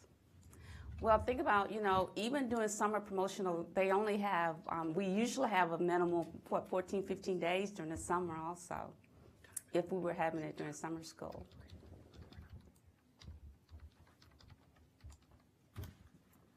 So we think we can make up the difference of the shortages that they've had in those 9 days instead of 17 days if they're not Yeah. passing? Right. Well, what we're telling principals right now, those students that are very close, if they are like 65, 66, 67, they need an average of 70 to pass, but they need to start the intervention right now. I mean, we told them a month ago. This is the time because you don't want those, a room full of kids, those 8 or 9 days. So a month ago, we said, this is the time, and we had them pull all those grades of those kids that were right there, 65, 70, right on the cusp, to go on to start the intervention. So hopefully, we're not talking about a large number of students. Hopefully, very few students will be participating during this time. You said you've told them. Have they done it? The parents? No, you said the principal, you told the principal that they need to. Have they done it? Are they doing it? Oh, yes, definitely. Okay. They have, yes, they are. And some of them are having, some of them have extended day classes, some of them have Saturday classes, so they are helping the students during the extended day of Saturday classes also. And you said this is for the kids that are very close in passing? And What about fail. those kids that are not close in passing? The ones who are missing 2, for example, elementary, if they fail math and reading, if they have a low score in math and reading, and then they're not eligible, they won't be eligible to participate in those classes. And then what's gonna happen with them? just repeat? They will be retained. But, like I said earlier, they are, right now, they are in Saturday classes, extended day, and pullouts. Do we think 9 days is gonna be enough for them, doing the day? They're gonna change their schedule completely. So Completely. they're not gonna be in their And this regular is schedule. after- They're gonna change their schedule completely because this is in place of summer school. And remember, our policy says you cannot fail reading and math and be promoted anyway. So those kids who are close on one subject, we're working with them now. But if you've got a child who's failed both, by the end of the school year, they are, according to our policy, they are to be retained. You said the most that they're gonna get is 3 hours, is that what you said? 3 hours a That's day? the minimum, yes, 3 hours per day. Dr. Booker, in middle school, I know other programs, they might be going half a day. They may end up even doing a full day. They may do math in the morning, reading in the afternoon. And it'll be very intense, and it will hit those specific teaks or things they're struggling with. I probably would have felt a lot better if we said half a day or all day for that shorter period of time. but- Actually, if you say 3 hours, that's almost half day because you put in the lunch and, you know, all of that, so. So this is not going to all your classes and then getting intervention. This is taking your, half of your day and putting you in reading or putting you in math, depending on what you need. And so are they gonna follow a certain curriculum when they're in these classes? There's, well, the same teaks, yes, the ones that they have built, yes. It'll be just much like exactly what we would do for summer school. We pull those teaks that the kids are struggling the most with. You also do a lot of individualized, instruction on what they need. There'll be, I think, in middle school, we came down, there'll be every 3 days, they'll have an assessment. Not an hour assessment, but an assessment to see if they are getting what we're trying to work with them on. So we'll stay very close.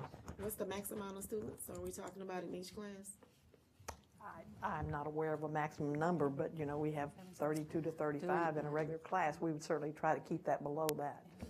And, we have to wait and see the numbers. Of course, we've also done a huge campaign with teachers on that, don't fail a student with a 69, because they'll be sitting in your class for 9 days with you assisting them, because that's ridiculous, Give them the extra support now, keep them after school, call their parents, do all those things to where that student that's just barely failing has the support they need to get where they need to be. So the kids that are weak right now in math and reading, they're having intervention right now, aren't Right they? now, yes, Okay, even before this program starts, we're having them in intervention. right. They are. From an intervention teacher, right? We're talking about 2 different intervention classes. We're talking about one that they're having now with an interventionist, right? Right. Is that right? If they are on, for example, if they're in tier 3, they're being pulled out during the day, And going to an intervention class. or, yes, But RTI this teacher. promotional intervention class, they're gonna be with their regular teacher. Well, But Dr. not Booker, necessarily. yeah, one of the things this will allow us to do, because we're going to redo their schedules, is identify the teachers who are strong in a particular skill and match them with the kids who need support in that skill. So we can actually pair up teacher strengths with student weaknesses to try and hit like we said, it's a focused approach to fill the gaps for the students. Okay, so just say, example, if I was selected to do the intervention classes, say I was a teacher, so my kids would go somewhere else. Correct. Yes. Schedules will be changed. Yes. Dr. Book, it'd be just much like what we do after the first STAR assessment. Getting We ready for pull the those second. students that were not successful, and we try to put them with the very best teachers we can find. The other teachers pull those kids that were successful. They may have larger classes, but we try to give very intense support to those kids that aren't quite there. This is similar to SSI. After they fail the test the first time, You just regroup. we regroup and for a minimum of about 10 days. And they focus them with, and again, this is not for the child who has a 50. This is for the child who's got a 68 or a 66. But we should be doing all those things for those kids before the end of the school year.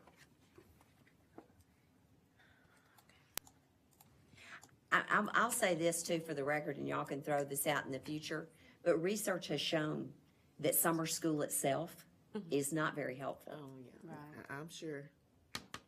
Yet, at the same time, our intervention that we do after that first STAR test, extremely Is successful. extremely Because it's successful. very intense, it's with the very best we have, and it's 4 to sometimes 7 hours, you know, giving them everything they need, exactly what they need. It's very precise, it's not all over the place. And we have huge success with moving those kids. Is this our first time doing this? Yes. We've, Yes. Yes. But we've done the after the first STAR, Yeah, basically the right. same thing. We've Basically done the this same for approach. years. SSI. And we've sent several letters to parents. We've met with, we've asked the teachers. We even formed we have 3 different letters that we have notified parents, and we let parents know what's What's going been your on. response from them? From the parents? Uh-huh. Well, they've signed the letters and they're, you know, returned them back to the school. And we just wanted to make sure that they were well informed of what was going on and what was happening.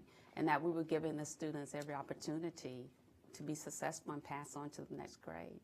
And not only, but the first letter that went out, they also had conferences with the parents. That was one of the stipulations for sending out that first one with the last 3-week progress report. So the parents didn't just not get the letter that got lost in the backpack, but they actually had a face-to-face meeting with them and telling them how they can help their child at home and what the deficits were and how the plan for getting the child where he needed to be. So they'll have the conference now, and then they'll also have the conference at the end of the year. I'm just hoping for the best. I mean, just to be honest, after hearing about the audit, about the curriculum, about teachers not using, you know, I'm just concerned. I just have my concerns, especially after hearing all that I heard today and the questions that we have been asking at the other board meetings about curriculum, about our children being successful, about the same kids failing, the same kids passing. It's just a concern of mine, you know. I'll get over it, but it's just. No, don't get over it. Get over it, y'all. Don't It's just get a over it. whammy Well, for me this will be tonight. an unusual summer. Yeah. So if summer school is not that Whammy successful. for me right now. and this No, new we need program to works be out, concerned. maybe we'll use this program instead of doing summer school next year even. We can look and see. Yeah, I mean, if it works out better, and if we're more successful, and we're seeing that summer school really doesn't do that much, and it's worked better, it would make sense to use a new program, if something different if it works. Yeah.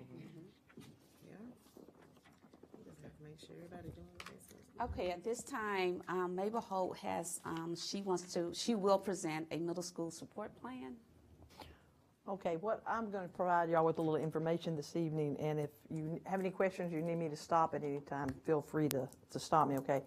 And what I'm going to be talking with you about is the support that we give middle schools on the different tiers.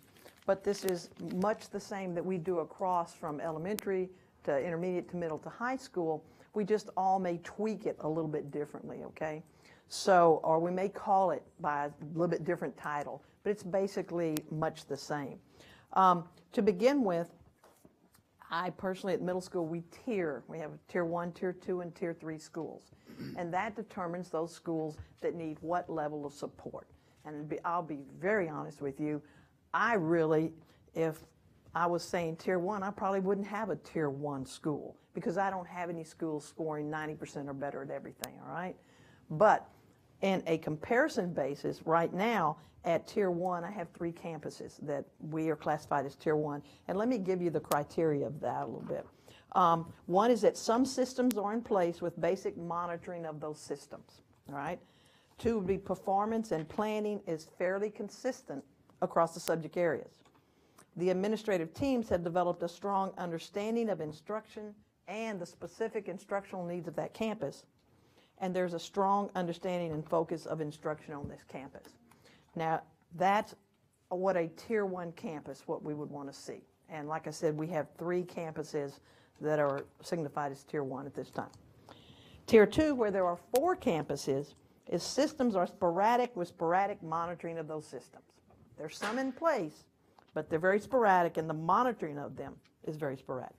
Performance and planning is inconsistent across subject areas with some monitoring of those systems.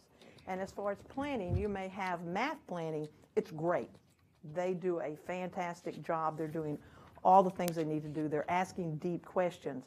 But then 2 other subjects may not be that solid. Okay, so it's not consistent across areas. Then some of the administrative team have an understanding of instructional needs, while others have need for growth and support. You have some that are doing well and they know instruction and what needs to be done, but then you have some that are struggling a little bit and need more support there. And the focus of instruction on this campus is inconsistent and varies between subject areas. You may have an assistant principal that's working with science. They have a strong understanding of curriculum and of instruction, and that planning is strong, but then you may go to math and it may not be quite there, all right? We have 4 campuses in that area, and I will tell you the top tier, the 3 campuses, remain basically the same. There's very little change between assessments. The middle tier are all over the place. Number 4 may be number 6, and the next time it may be number 5. They shift back and forth, so you just don't have the consistency there, okay? Which is not a good sign. That's not good.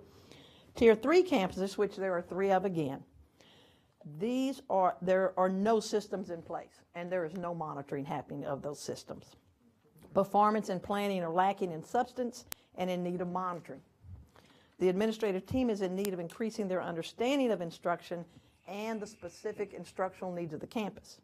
And there is not a clear, consistent focus on instruction on this campus. And most of the time, they're greatly lacking in structure in these campuses, and that's why those things are in place.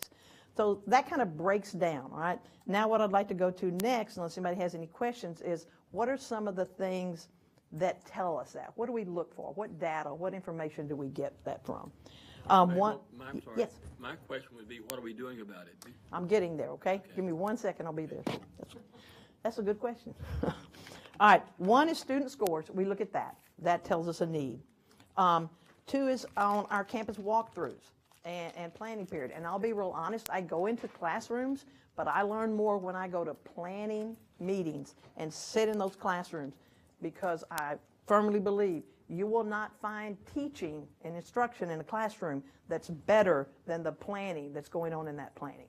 You have to have good, solid planning in that planning meeting if it's going to equal good instruction in the classroom. So that tells us a real strong thing there. Campus interviews. Last spring we had some situations and had some phone calls and some letters and some emails. Most of them, of course, are never signed. But anyway, I got them, so I went to this campus, and there was obvious that something's going on. So Human Resources worked with me. We got a team of 7 people together. We went to that campus, and for 3 hours, we interviewed 60 people, from paraprofessionals to professionals to administrators. And there was about 7 questions we asked them, and that gave us information that we needed about what was going on, what was happening, and where they needed support, okay? So the interviews are a real good thing to use. Specific incidents or investigations, something may happen at the campus, you use that. Staff input, what is staff telling you? What are they saying? What are their concerns? And then parent and community input. We have to listen to what those parents are sending you, what they're saying. I mean, you know, they're concerned with their students. So those are the things we're looking for as far as getting evidence, okay? Now, what do we do? Mr. Mead, your question. There's several things that we've been kind of really putting a lot of emphasis on this year. One of those is we're working with campus on developing tracking charts. And by that, you know, our principals work extremely hard. They put in long hours. They work extremely hard. Sometimes they may not be working as smart as they need to, or they need a tool that will help them cut down the time and give them the same information. So the tracking charts, what that does is each assistant principal takes their subject area. They put all their teachers on there. They have the data. They track the data from the next assessment, and they see, is it going up? Is it going down? Is it consistent? They look at their bilingual numbers. They look at what their special ed is doing, all of that information. On this side of the chart, you see how many staff development hours are they going to? How many absences do they have? How, I'm trying to think of what all's on there. Are they on any kind of plan? How are we supporting them, okay? So all those things are on there, and the idea is that the principal can walk into that assistant principal office, go through that chart in 10 minutes with that assistant principal, and know, okay, they're doing what they need to do here, they're okay, or this is okay, but I need to see that one teacher. So in 10 minutes, I know what I need to do with math, instead of sitting at a notebook and going through it for 3 hours, trying to find this information and still not getting a good idea of what it is exactly I need to do. So we spent a lot of time with that, and that's going and sitting, especially with these Tier 3 schools. And I will tell you, I've been to all 3 of those twice, 2 hours a time, just to go through this chart. So that tells you right there, instructionally, we weren't strong, because we didn't understand that, oh, I need to know what the bilingual numbers are in contrast to their regular kids. I need to know what the GT kids are doing, and those kind of things. So it's a very instructionally strong moment for those APs. We're building those APs because a principal cannot do this on their own. We have got to build strong administrative teams, and it's got to be instructionally strong. So we put a lot of emphasis on that. The tracking charts have really been good. It's taken us half the year to get there, but we're finally there where we're seeing some good things happen from that. So that's one thing we do with them. Assist in bringing in additional support for specific areas. The campus I spoke with that we took the listening tour last spring, we had less than 6 weeks left. Their math department was a lot of new people. They were struggling. They were very concerned, and they're going somewhere else. So our concern was, you can't lose that many teachers. So I put my money in, the principal put their money in, we brought RUSMP in, and they did 2 all-day trainings with the math department before the end of the year to show them what we were going to do to help provide support for them. And they lost one of those math teachers. That was Rice University? Yes, they lost one of those math teachers. The rest of them turned around and decided, hey, we're going to get this support, we're going to stay. And then we provided that this fall also. So, you know, by finding these key areas, then you can find a solution to it. And that's what we did there. It worked very well.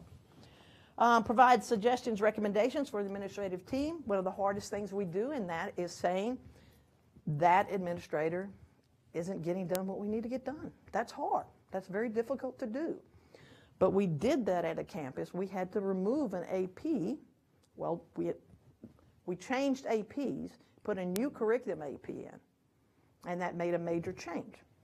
So we did that, and that's having those conversations with those principals and saying, that's okay to do. It's not okay. It's you have to do it. You have to fix this, and you can't wait. You've got to make these things happen. Then meet with and assist departments in implementing TLP through planning. I spent a lot of time sitting in planning periods and working with those teams in building their expertise and instructional knowledge through the TLP, because it organizes for them and it gets everything into a system and they don't get all over the place. So they don't waste 20 minutes of a 40-minute planning period. So that's something that we do a lot of. I meet with the principal at least once weekly, and that's for those Tier 3 schools. We discuss whatever's a concern. We may go visit. We do all kinds of things. Whatever it is that principal feels like they need at the time, that's what we go do. Schedule meetings with the program directors and campus for campus support and plans. I will tell you that our program directors have been on it this spring. We met at one school for, I think, 3.5 hours. And then the next week, we met at another school for 2.5 hours, coming up with a plan of what are you going to do to support. I'm going to provide this after school. I'm going to come do this during school. I'm going to do this during planning. So it was a whole team effort providing support for what could help and what we could do for that campus and those teachers. Then we already talked about walking the campus with the principal. We provide district support through a PSP and mentor, 3 campuses that have either a PSP or a mentor. I have 2 schools. The PSP and the mentor is only as good as the principal wants them to be. If they want to sit with them and they want to listen to them and they want to accept what they're saying and then move on some of those recommendations, then it's a very, very positive thing. But if the principal's not wishing to do that, it's not very helpful. But we do have that at 2 of our campuses, and it's been very good. Mabel, PSP? Yes, that's the professional service provider. Okay, and that's the district pays for that. We pay for that, right? It's not the state, it's the district. We pay for some of them. Okay. I think you pay for ours. Okay. Anyway. And those are required if we have a school in IR, but we have chosen schools that are struggling to get that additional support.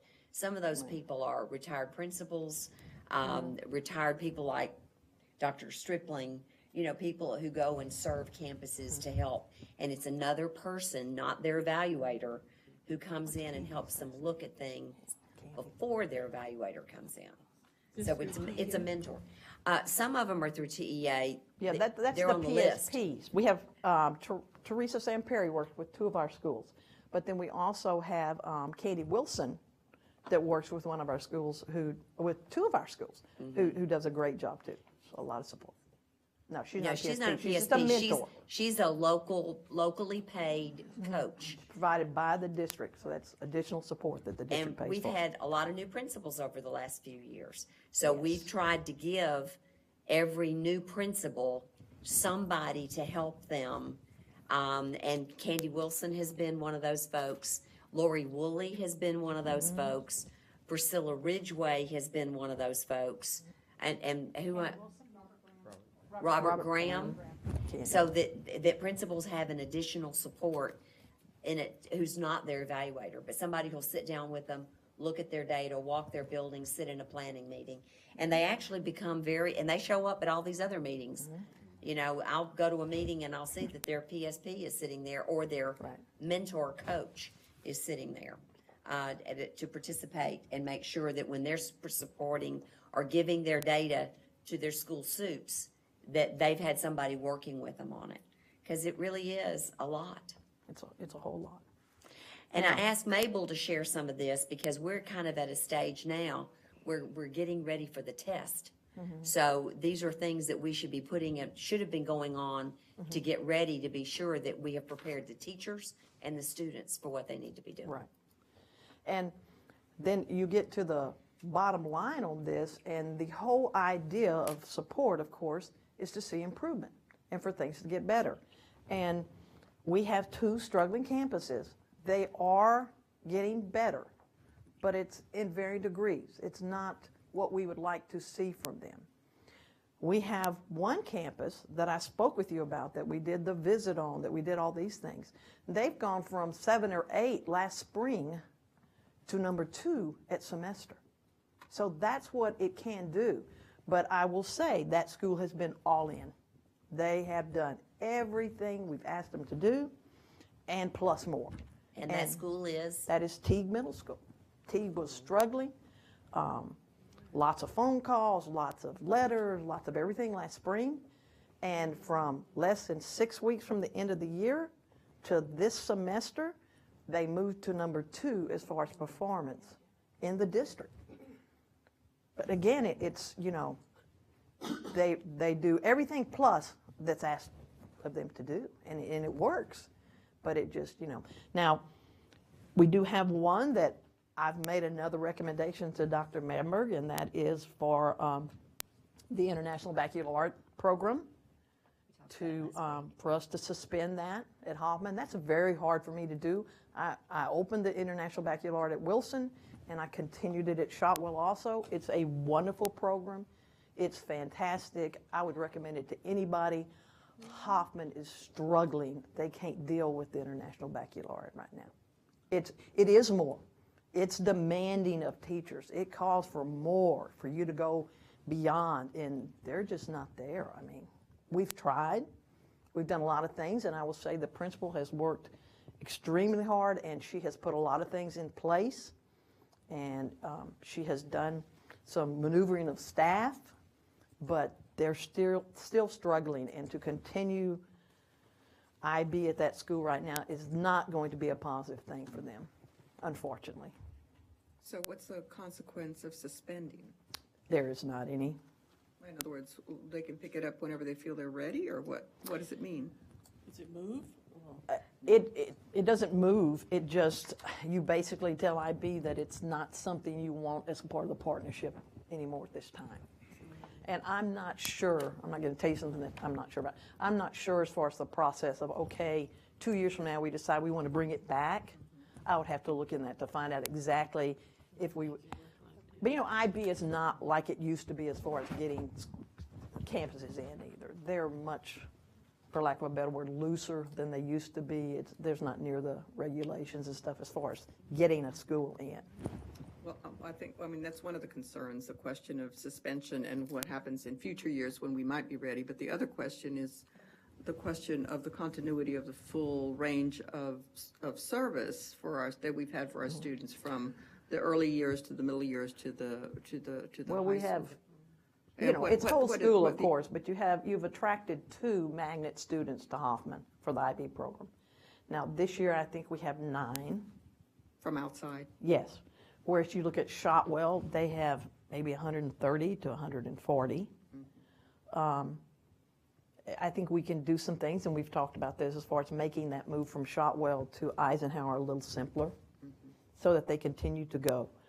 But you have Kajawa, then they go Shotwell, and then Shotwell, they'd go Eisenhower 9. There isn't necessarily an interruption for those 9 that may want to continue. They could go to Shotwell perhaps with a transfer option. Or just go to Ike 9. As far as logistics of just location, you could say that's an interruption. As far as what's realistically happening, I see no interruption, because I just don't see any interruption. And again, IB is a wonderful program, but right now, Hoffman is struggling with it. Our students would not have an interruption if they wish to continue. That's in the program. They could go to another You know, like school. Hoffman students, Yes. majority go to Ike 9, And it's there. and it will be there, and But I mean, those that are coming Years. from elementary to Hoffman, they could go to Shotwell okay, as a magnet student. Okay. that Yes. would be my only concern. And Shotwell is developing back into a strong IB program. So, I think that would attract more kids. So that is my, You saw last week when we had those items on the IB coordinator. And that's when, and Selena said that Mabel would be mentioning that would be reduction of those staff members. Not very much money, but that is something that we would look at. There's an IB coordinator on the campus. IB coordinator, what now? Is there an IB coordinator on the Hoffman campus? There's a split, half Hoffman, half Shotwell. And that's really not, there's a position in the budget for that, but we couldn't find a suitable replacement for the amount of time and the training that it takes to, get someone ready for that position. Mabel, thank you for sharing what you're doing, but tell a little bit more about the design of beginning with the process that you talked about, the collection of data, the review of the data to help you analyze and the development of the tiers, and then the tracking charts. So are these all internal things that came together between you and the principals or your Right. team here? The tracking chart, I've spoken for the last couple of years about, you need to be tracking, We've talked for years about we should be tracking kids, we should be tracking success, we should be tracking teachers, so we know what to do. And so this year, at the beginning of the year, I told our first meeting, I said, you all are going to design this tracking chart. It needs this, this, this, and this. So they began working on it, came back, we made some more adjustments, and They meaning your principals? yes. Your middle school principals? Yes, and so finally we came up with one that we thought was suitable, and I will tell you that Grantham is the one that made the final the best thing. We keep seeing those campuses that are strong instructionally, they're doing the things that they need to do. They understand instruction.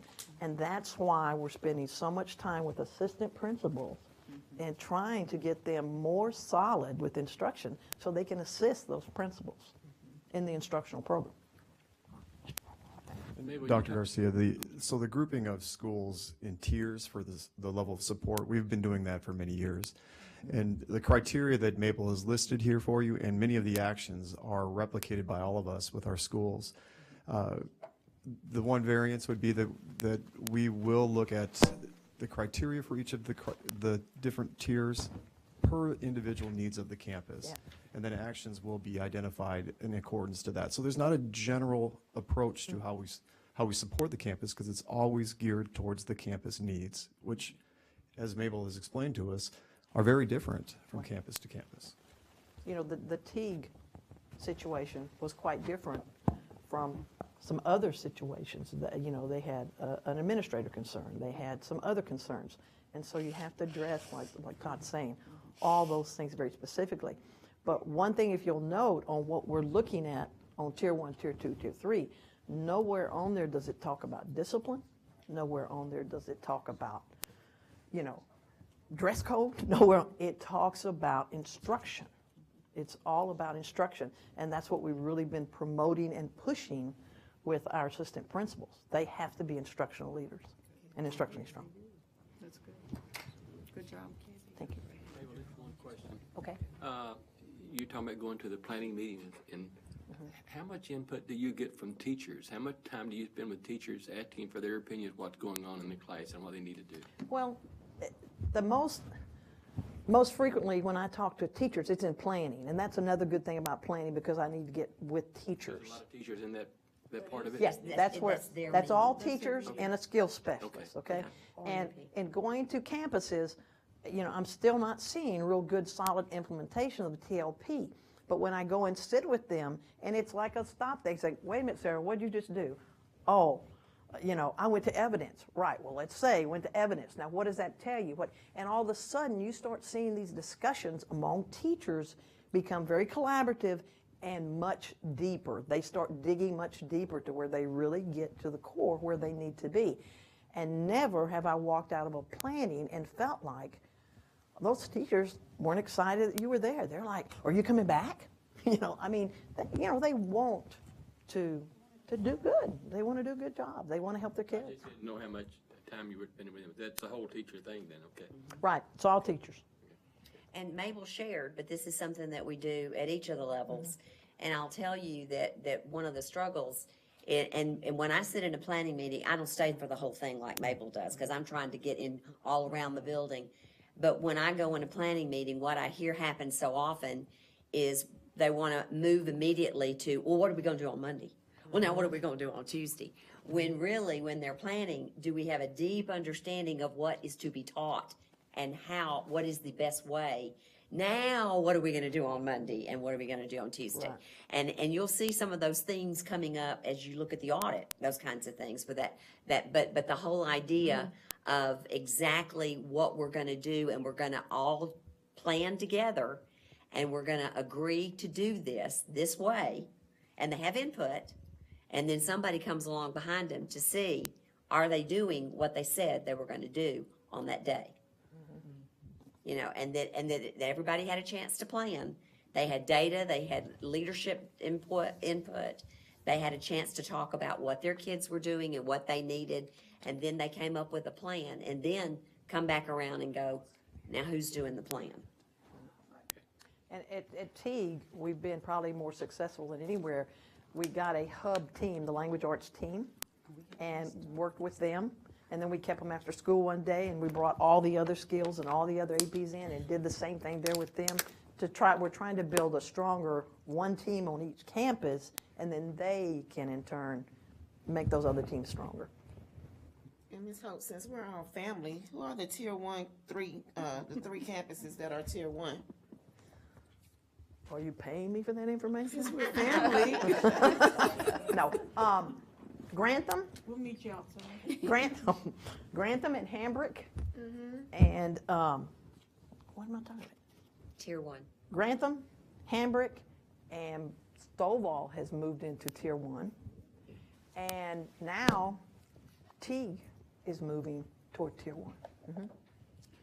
So, and that's what it's all about. You don't do these things to be ugly or to try to, you're trying to help them grow and get out of that slump and get where they need to be. And that's the best thing in the world when you see that actually happen. But that's them. So you know the answers to your other questions, don't you? No, I don't. That's why I didn't even ask about those. I was just interested in Tier 1. Those are the ones moving to the top. Yes. Yeah.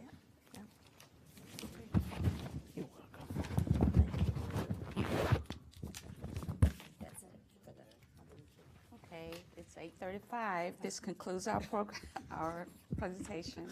Are there any questions? Any questions for me? No questions. No questions?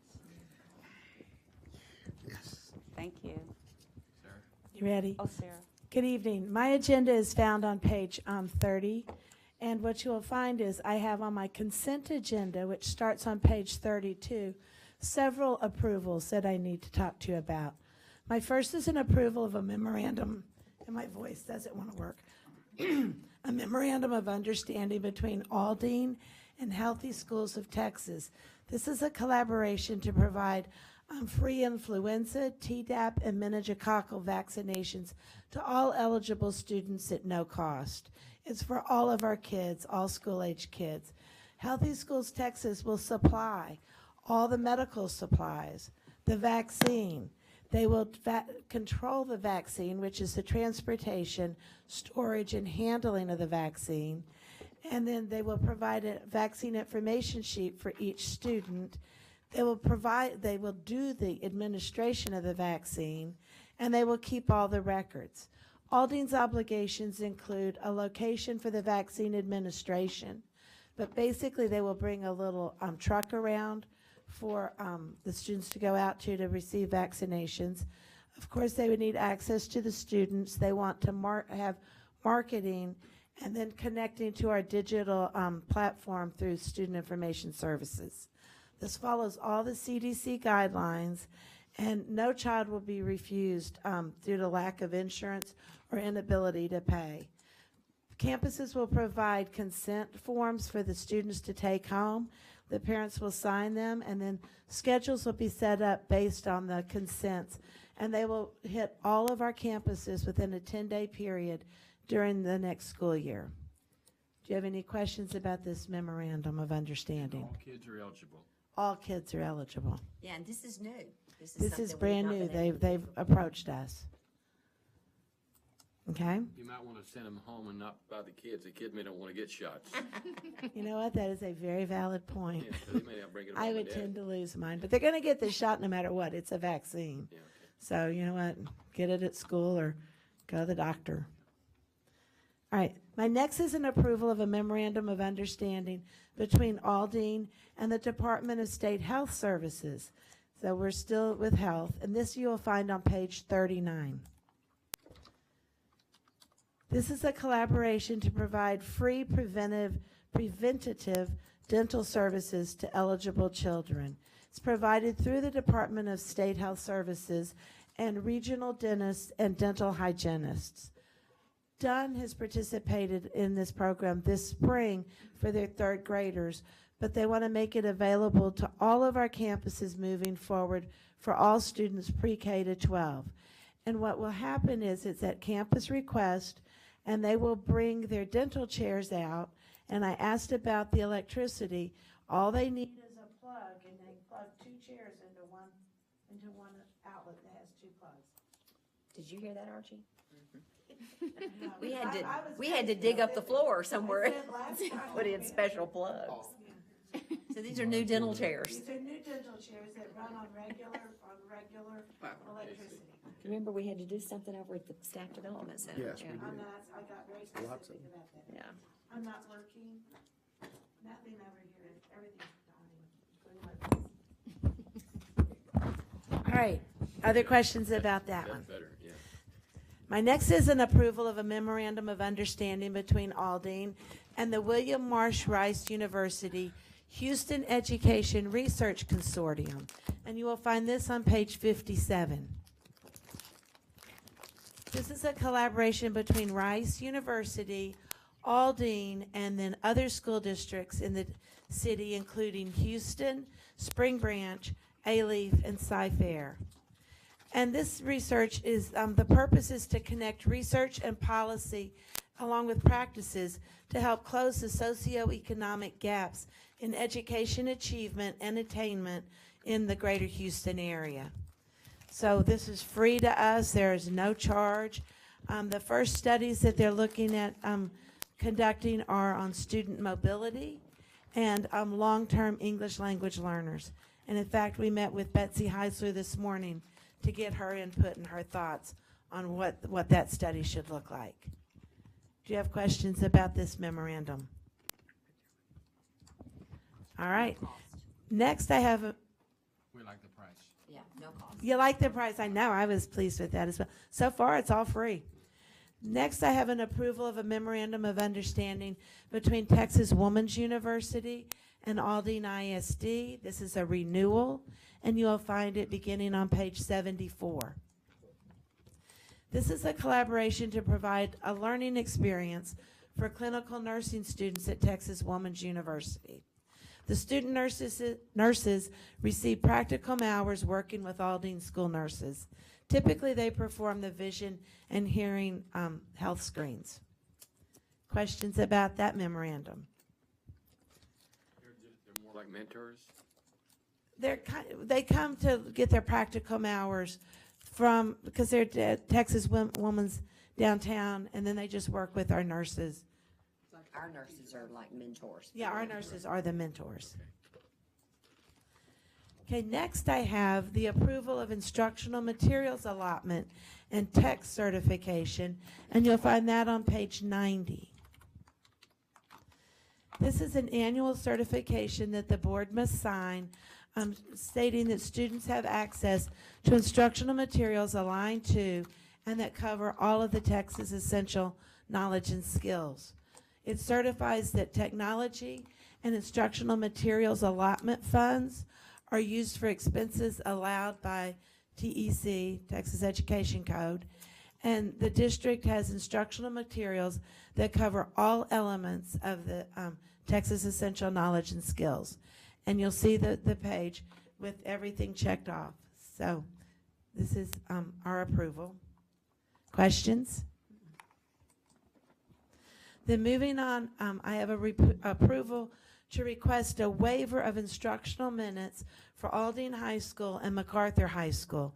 As you saw in the video, they had construction done. Well, the construction has been completed, and so we provided an early release day on March 8th and March 9th, the 2 days before spring break, so that the teachers could get moved into their new classrooms and be ready to start instruction full force as they return to campus today. It was 2 half-days, but each day had 4.5 hours of instruction. Transportation and lunch were provided to the kids. We have the minutes. You know, we talk about our 75,600 minutes. We have the minutes built in, but we want to go on and request a waiver just in case, and we need to knock on wood. Questions? All right. And then I have an approval of the Aldine ISD Shared Services Agreement. It's for a grant, the 2018-2019 Services to Students with Dyslexia Grant, which you will find starting on page 93. This is a grant that we are submitting where it's an application to provide services for students with dyslexia in Aldine and Lamar Consolidated ISD. Aldine will be acting as the fiscal and administrative agent in this grant. The focus is on 535 kindergarten through third graders identified as students with dyslexia in the 2 districts. 265 of those students will be Aldine students. The grant will be used to train 12 dyslexia teachers to complete level 1 certified academic language therapist training. 535 Chromebooks with accessibility tools will be purchased for the 2 districts for the students. Aldine students will also receive hotspots that will enable them to use the Chromebooks at home. And the grant is for about $500,000. Questions? Do we have the grant already? No, we are submitting it, but because we're the fiscal agents, we need your approval. That'd be a good grant. Yeah, I hope it goes. Stacy feels very confident that it's well-written and should be approved. Other questions? And the funding source is state or federal? I am sorry, I don't know the funding source, but I will find out for you. Okay. My next is an approval of the Aldine ISD School Board Resolution for the 2018-2019 Determine Your Destiny grant. And you'll find this on page 96. This is a grant that provides school-based mentoring and counseling for up to 100 sixth graders. The goal is to improve overall academic performance, decision-making skills, and attendance. The grant is for about $117,000, but before we can submit, the Criminal Justice Department requires a resolution from the board supporting the grant submission. Okay. Now, those are all my approvals. Moving on to my discussion agenda, which you will find the Head Start and Early Head Start update on page 98. This is the monthly update. Do you have any questions? Next, you'll find the district accreditation status for 2017-2018, which you'll find on page 105. The district status is accredited.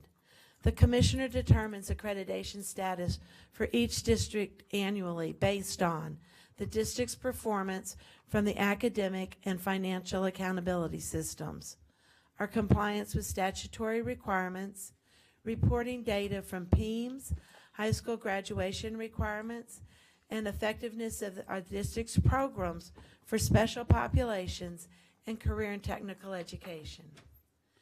Our financial first rating was A- superior, and our 2017 accountability rating was Met Standard, which gave us the district status of accredited. Good. Questions? Why didn't we get an Then- A+? Rose has a question. Why didn't we get an A+? Because we didn't have 100% on our first rating this year. We scored, I think, 98% out of 100 as opposed to 100%. Sure are picky. Not much leeway, Rose. At one point. All right, next you'll find a Hurricane Harvey update, and that's on page 107. This is a report that shows the assistance provided to Aldine students and families that were affected by Hurricane Harvey, including an $80,000 grant from the Greater Houston Community Foundation, which provided $200 gift cards to 400 students and their families. $5,500 from the East Aldine Management District that provided HEB gift cards. We spent $1,500 for 3 bunk beds with trundles and a table and chairs for a family that has eight students and of our kids that were sleeping and eating on the floor. $17,000 was used to purchase books for elementary children. And then $1,000 gift cards were donated to 400 Aldine families with elementary children from a philanthropist in New York City. $325,125 was a grant from the Greater Houston Community Foundation, which provided clothing, tutoring, counseling, food, and case management referrals. And Dr. Booker Yeah, we're proud of that one. organized a uniform drive that provided hundreds of students with new uniforms. So we just wanted to share that. Also, the 2018 Aldine ISD Regional History Day results are found on page 109. First and second place go off to Austin to compete at the state level. Questions?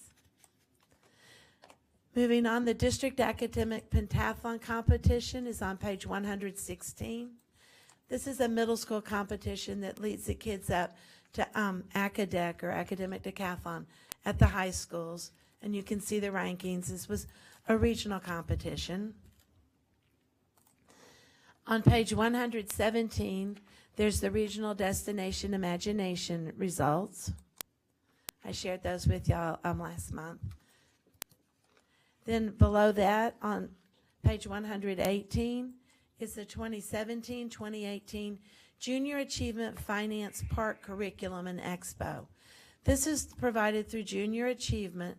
489 of our students in Math Models with Applications get this curriculum, which helps provide them with information on budgeting, the actual costs of living, how to develop their personal responsibility, and how to think creatively, critically, analyze tasks, and problem solve.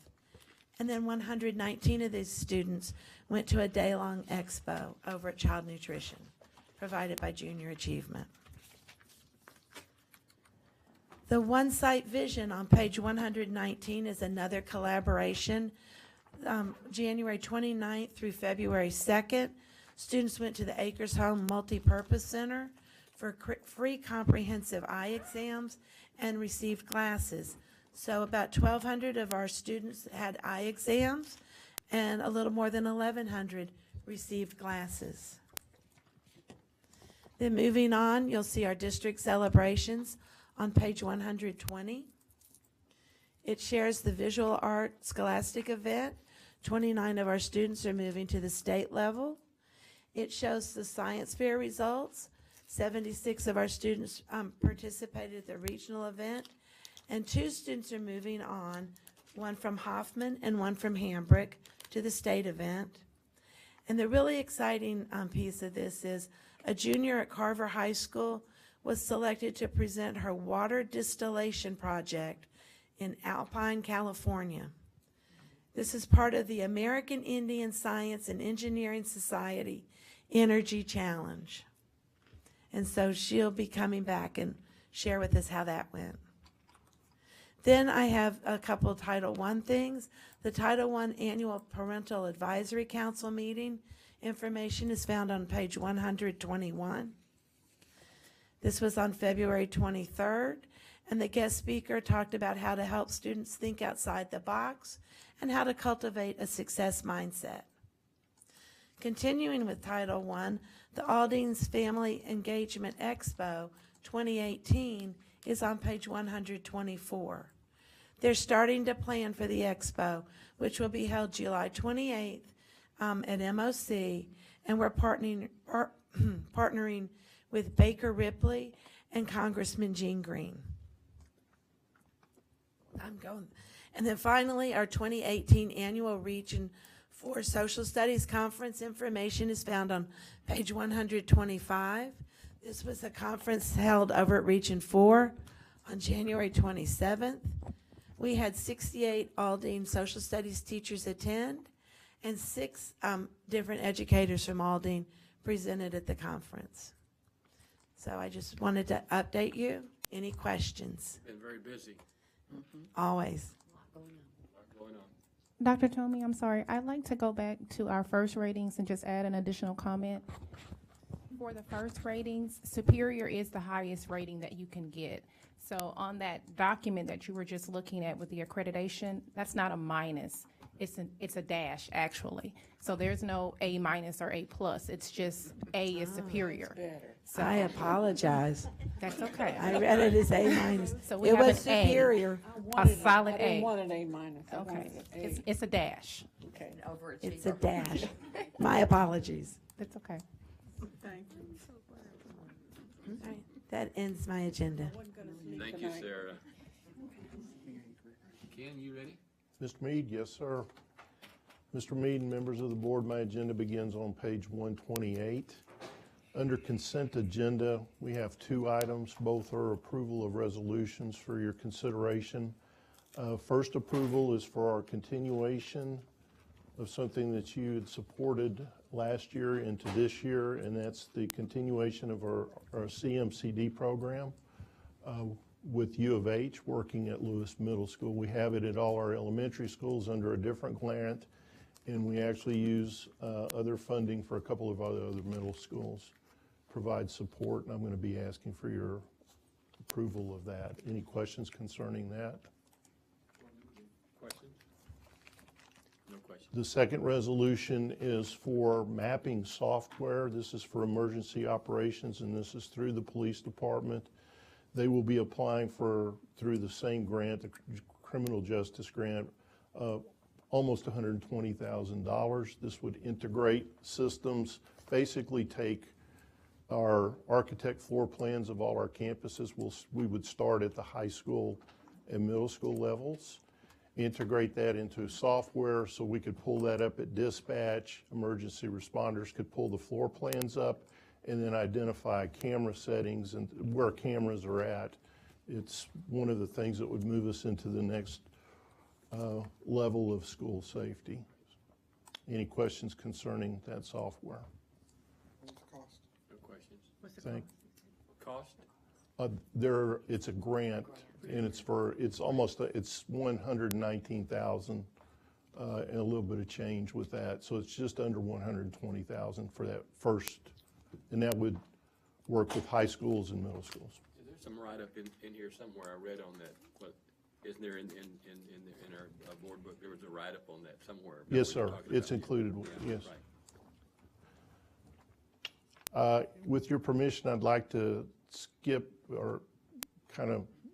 skip committee reports and come back to it because it'll blend in with some additional information under discussion. So if we could move to page 148, that begins the reports for the district police activity report. Those reports run from 148 to 153. Any questions concerning those reports?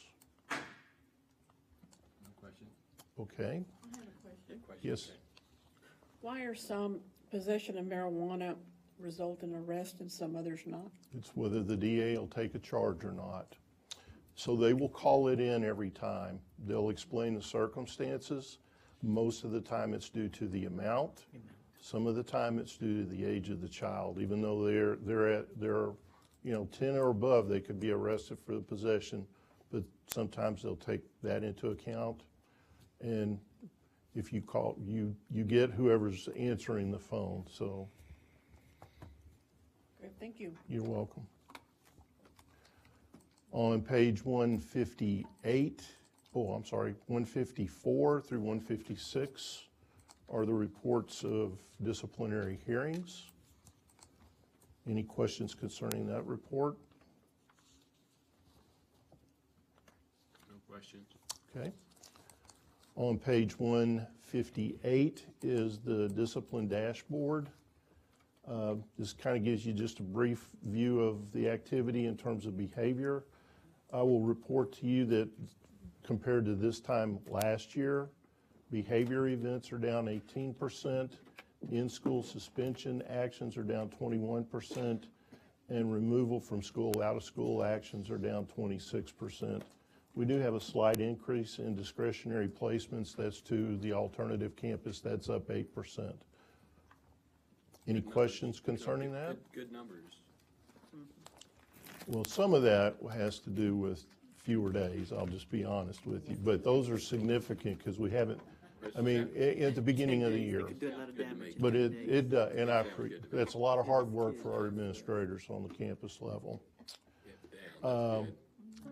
I would like to skip page 159 when we talk about the committee report, so we're moving to page 162.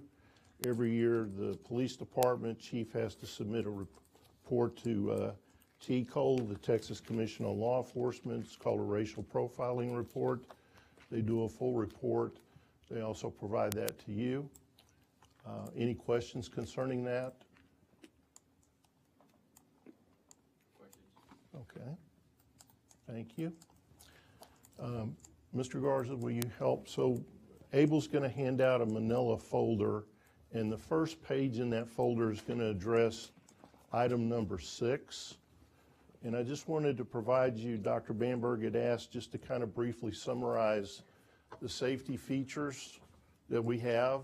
School safety obviously is of the utmost importance, so I'll be referring to the white sheet of paper. It says Aldine ISD review of school safety measures. So the way I categorize this is kind of the ABCs: awareness, balance, and control.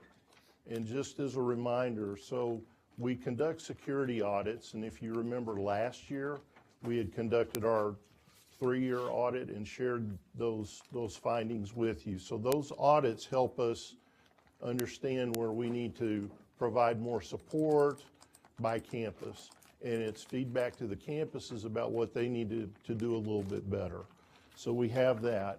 We have our crisis drills, our processes, and then we need to practice those drills from lockdown to lockout to weather alert drills. So that's the awareness. The balance comes in which you continue to build positive relationships with kids. And if you've listened to the narrative coming out of Florida and other areas, they talk about how important that is.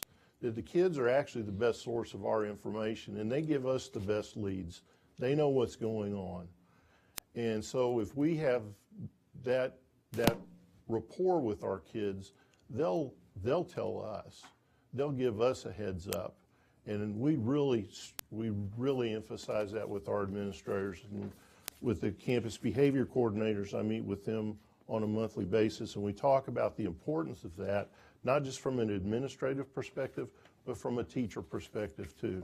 There used to be an old saying when I worked with Wilbur Johnson, the halls don't lie, which means you hear like that undercurrent of student speak. You can figure out something's about to happen or something's going to go on. So they're our best source of information. And then we have things like dress code, clear mesh backpacks, and duty responsibilities. We've gone back and asked administrators, help teachers understand why that duty responsibility is so important, because all of those things matter when it comes to making our campuses safe. And then I've listed these are the general things we do in terms of control. So our safety procedures for our visitors, anyone that comes through, years ago, you agreed to put in the vestibules at the front with our campus monitors. That we've got districts calling us from around the state. How did you do that? What did you do? What kind of funding did you use? Put metal detectors. Every visitor goes through a metal detector. At our intermediate through high schools, all students are going to go through metal detectors daily. We are in the process of upgrading secure doors. We've spoke to that a few times with the technology department. Dominique Tong he's part of that process in which all doors are locked, and we have our safety badges which can open those. So that's an area that we're moving into. Camera upgrades, that's a constant. Signage at our high school level, all the main high schools and Carver, we have parking lot attendants. So those folks are outside 95% of the time, monitoring not only faculty parking lots, but student parking lots as well. We've added police patrols. So we have officers that continually patrol our areas, plus the campus-based officers that we have. And I just wanted you to be aware that our police department and our officers have gone through active shooter training, and we also have a trainer of trainers, so they will update that training every year as things change, and they change a lot. Fencing is another area. I didn't put that on here, but increased fencing. Anything that serves as a deterrent adds to the ability to secure our campuses. So that's just kind of a general overview. Were there any questions concerning safety at our campuses? I've heard that they're trying to pass a bill right now to give the schools more money for police protection. I don't know if it's passed yet or not, but in Congress now they're trying to pass a bill to give all the schools in the country more money for police I protection. think I saw something about that in the paper. Yeah, that Right. it was all about safety, yeah. If there's no questions concerning that, then what I would like to do is go to basically student enrollment. And part of this discussion, you're going to find 3 colorful pages in that folder that Abel handed out. So the first thing I want to do, so this is basically a continuation of your discussion last week when you were talking about budget and enrollment came up. So if you would turn to that folder and look at the light blue color page first, this gives you a 5-year overview by grade level of enrollment. And you can see, for instance, at the top, 2013-14, all the way across, our total enrollment was 67,381. And last week, the point was made, that's roughly where we're at this year. So you can kind of take a look at that. The second graph shows enrollment by the new grade configuration. So if you took those enrollment numbers and put it in our new grade configuration that we're going to move into next year, you'd see what that enrollment was like at those new grade configurations. The third chart just shows a positive or negative from the number, from the raw number. And the bottom chart shows the percentage change. So if you look at the bottom chart and just look at EE, pre-K, and K, you can see where the decline by year has been. This is a percentage, and then an average for the 5 years. And you can see that at every grade level with the, well, not every grade level, but the new reconfiguration grade levels. So we've done it for pre-KK, grades 1 through 5, 6 through 8, 9, and then the high schools. And you can see at the bottom what the average drop is over the 5 years, but what the total either increase or decrease in population has been at those grade levels.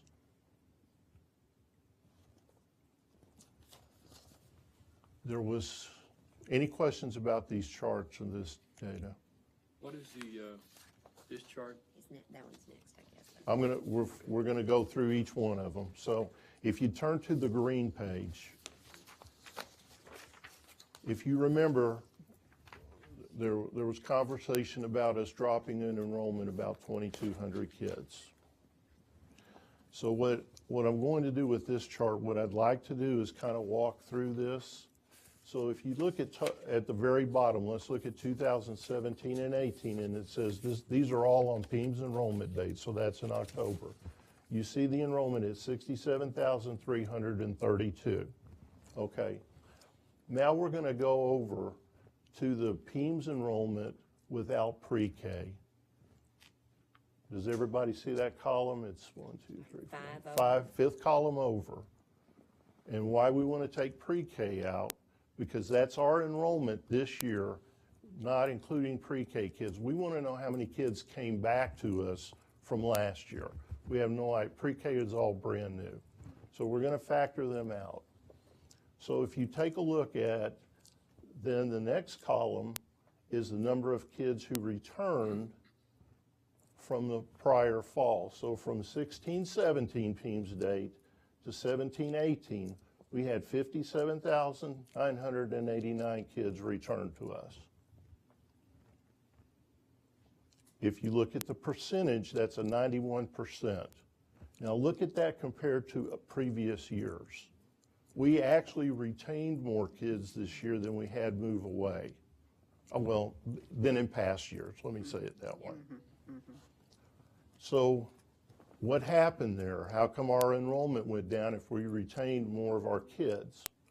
So if you look at the newly enrolled kids, you've got 9,343 kids. If you factor out pre-K, because those were brand new kids, we had 5,390 kids join us this year that weren't with us last year. Look how that compares to previous years. So even though we retained more kids, we didn't gain as many kids from other districts. And if you look, that's where the enrollment drop came in. And that's a significant drop. You see that we only gained 8.5% of the population, where in the past years it's been 14 to 15%. Any questions concerning that chart? Because I think that's important and it's critical. Just two observations. Yes, or ma'am. maybe you can help me clarify and understand. So when we look at the column that says PEAMS enrollment, Yes, ma'am. and this current year, we're at 67,332. That was in the October date. Okay, yes, so ma'am. there is, so that's the question. So for purposes of funding, to be just right there with you, so even though our enrollment continues to decline or go up and down during the academic year, the state identifies a date in October that is the enrollment for the year. Is that right? Yes, that's For the academic snapshot year. date, Yeah, yes. so there's a snapshot date that is used for purposes of budgeting and other And things. funding, mhm. Okay, so irregardless of the ups and downs, there is a date in October. Right, there's a And date that- in October, And that happens to be the one for this year, For enrollment. for enrollment. right. But with the ups and downs, ADA is It's the a different continual issue. year. It's a So different- it's the kids that you have at any given Right, point right. in time. Okay, so the other very interesting thing that occurred to me the other day regarding the question that you have here posed to us about, the challenge of kids from outside coming into Aldine. Yes. It's also always very interesting when there is the opening of a brand-new school, how people are drawn to those schools like magnets. And so it'll be very interesting to see with the opening of 8 new schools in the fall, how enticing that may be for families that are considering moving or going somewhere. New schools always seem to be a draw, so at least I'm hopeful that perhaps that will be, those They- new buildings may be a draw for. And we for- know they are a draw. I can tell you that with going through the process and the lottery for Blanson Career Technology High School, we had people send in applications that live in the district, but they're going to other schools. They're at Yes Prep, or they're at a charter school somewhere. And they're coming back. Well, they They want they to, kinda if wanna they go were back. selected through the lottery, Right, yes. so that'll be very interesting. Next year Absolutely. will be a very interesting, non-normed year, because when you have like Jones Elementary, for Yes. example, when it opened at over capacity. I mean, it was It did. already over. Yes. So it'll be interesting to see what the opening of new buildings does to our enrollment. Certainly will be. But anyway, I just wanted to clarify and understand the, for purposes Yes, of ma'am. enrollment. Yes, ma'am. Mhm, okay. So I provided one additional piece of information, and that's the Goldrad page. So what this is a combination of the data that we have, where kids go when they leave. And remember, for an elementary kid, we may not have that. If they don't show up from last year to this year, and nobody requests records, and it's a second grader, we won't know where they went. Okay? But with the data that we have, when we record it, this is a combination of kids that have not shown up from last year to this year, or have withdrawn this year or enrolled this year, where they go and where they come from. So it's interesting to see the percentages. This is strictly percentage. So you notice that the two highest districts, they go to Houston or they go to Spring. And you also see that's where they come from. We actually gain more kids from those two districts in this given year.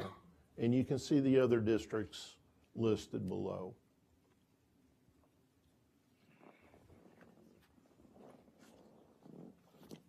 So we'll keep an eye on this as well, because this will always also be very interesting. Very interesting. So that brings me to the committee report and approval of a revision to our FDA local, which is our student transfer policies. And that is located on page 143. What I've provided for you is kind of the structure of how what we're calling a space available interdistrict transfer. So this would be if campuses had room, they're not at capacity, a parent or parents live outside the district, but they would like their children to attend Aldine schools, that they could actually apply to be able to go to Aldine schools. So if the campus has availability and there's some other components there about having good attendance, coming from an alternative disciplinary placement and things like that. I can tell you that the calls that we get in the transfer office, there are of two sorts to fit into this. People that work in the district but don't live in the district, and they would prefer to have their kids in the district close to where they work. That's one of the big buckets of calls that we get. And others are people that are living in schools they're not happy with. They might have gotten a PEG letter. Their school is low performing, and they're looking for better schools to go to. Those are the two main types of calls that we get that would fit into this transfer. And transportation won't be provided. Outside of district, we will provide transportation? We would not, no, sir. No, sir. Provide their own. So on the, I believe it's on page 1, let me get to it. Another possibility for hiring, for hiring 143, with us. you can see that it'd be an application process. That there would be, we would take them in time and date and process it that way. It's based on the number of staff and the space capacity at every campus for each grade level. We would consider student disciplinary history. We would consider student attendance. So if we don't want to harm our campuses, so we can screen students coming in. If a student has special needs, they could be accepted, but not if it means we have to add additional staff or a program to accommodate them. Participation in extracurricular wouldn't be, that UIL would handle that part. We have a UIL process to handle that part, so it wouldn't be a part of this approval process. For instance, Ken Knipple couldn't ask, are you the starting quarterback at, oh yeah, we'll take you. And transportation will not be provided. It would need to be renewed every year, and we would give consideration if they had a sibling that was, let's say, accepted this year and they wanted another one for next year. This would be done to hopefully bolster enrollment. If you recall, those of you that have been with us, and I can't remember what year we did this in, we did have a limited open enrollment for Smith, Ermel, Caraway maybe? Was it Harris? Harris, you're right. It didn't, it was not very popular. We did have a few parents that brought. Full of kids. Yeah, and that was when we were trying to increase enrollment at those schools. So we'll be asking for your approval on that tomorrow night. Is this for all the schools though, or is it? All the schools that have availability. Availability. So these wouldn't be, once we look at projections and we're looking at capacity, we'd only be entertaining these at schools that are going to be projected at way below capacity. But with the new schools, like Dr. Garcia was saying, and this initiative looks good together. Looks good together. Okay. We're gonna go up. And I believe that's all for my agenda, Mr. Mead. Thank you. Thank you. Mr. Garza. Yes, Mr. Mead, Dr. Bamberg, Dr. Blanson. So it was my understanding that today was going to be treated much like the Oscars from two weeks ago. The person with the most brief presentation gets a jet ski Sea-Doo. Is that correct? Hurry up. I guess not. But I will give Dr. Blanson an update from a very opinionated senior at MacArthur High School who got into the new wing today. Yes, they are very nice. It's bigger than I thought. They are really clean for now and spacious. So, Okay. there you go. Good job. Good. So Does that person live with you? Perhaps. Perhaps. So, very, very much appreciated there. Tonight, I'd like to begin my agenda, if I could, with discussion items starting on page, my agenda actually begins on page 176. And I want to get straight to the discussion parts of the calendar and events. So as you know, we have a community meeting at Nimitz this Thursday. So hopefully those that are scheduled to attend will be able to attend. And also, I wanted to bring your attention on page 177. Representative Armando Wally has asked that we help him with a DACA presentation, student rights and that type of information. So on April the 5th at Aldine High School at 6:30, they will be making a presentation to parents and students. And at Mack High School on April the 4th, they will also be making presentations. I think Congressman Jean is helping them as well. But I wanted to bring those 2 dates. We'll send you that information. It is on your calendar, but I want to make sure that you are aware of those 2 events that are coming up. Next, I wanted, if we could move to the monthly media updates on page 188, you will see just a list of different stories that have been worked on over the last month for you to review if you haven't already. You can see a good number of stories about the district. Are there any questions about the calendar and the monthly media updates? If not, then just briefly, just to let you know that tomorrow we have the MacArthur Band will be performing outside for us. We will have 2 special presentations, quarterly employees of the month. The police department and the just the police department, will be making their employee of the quarter presentation tomorrow. With that concludes my presentation. Are there any questions? Are we still doing the introducing business guests? Yes, the last one we did was kind of was Jeff Hartman. It was more of a goodbye, but we will continue that. I think our next date is in June that we had said. We had kind of parsed it out throughout the year, so that was our next target date. People like that. So if there's nothing else, then that concludes my report. Okay. So far, you're winning. Thanks. See what she can do. All right, my agenda begins on page 220. The first item is a routine item to release judgment liens where we received payment in full already, and we need to release those liens. That's agenda item number 1. And then item number 2 is the amendment for the Yes Prep partnership.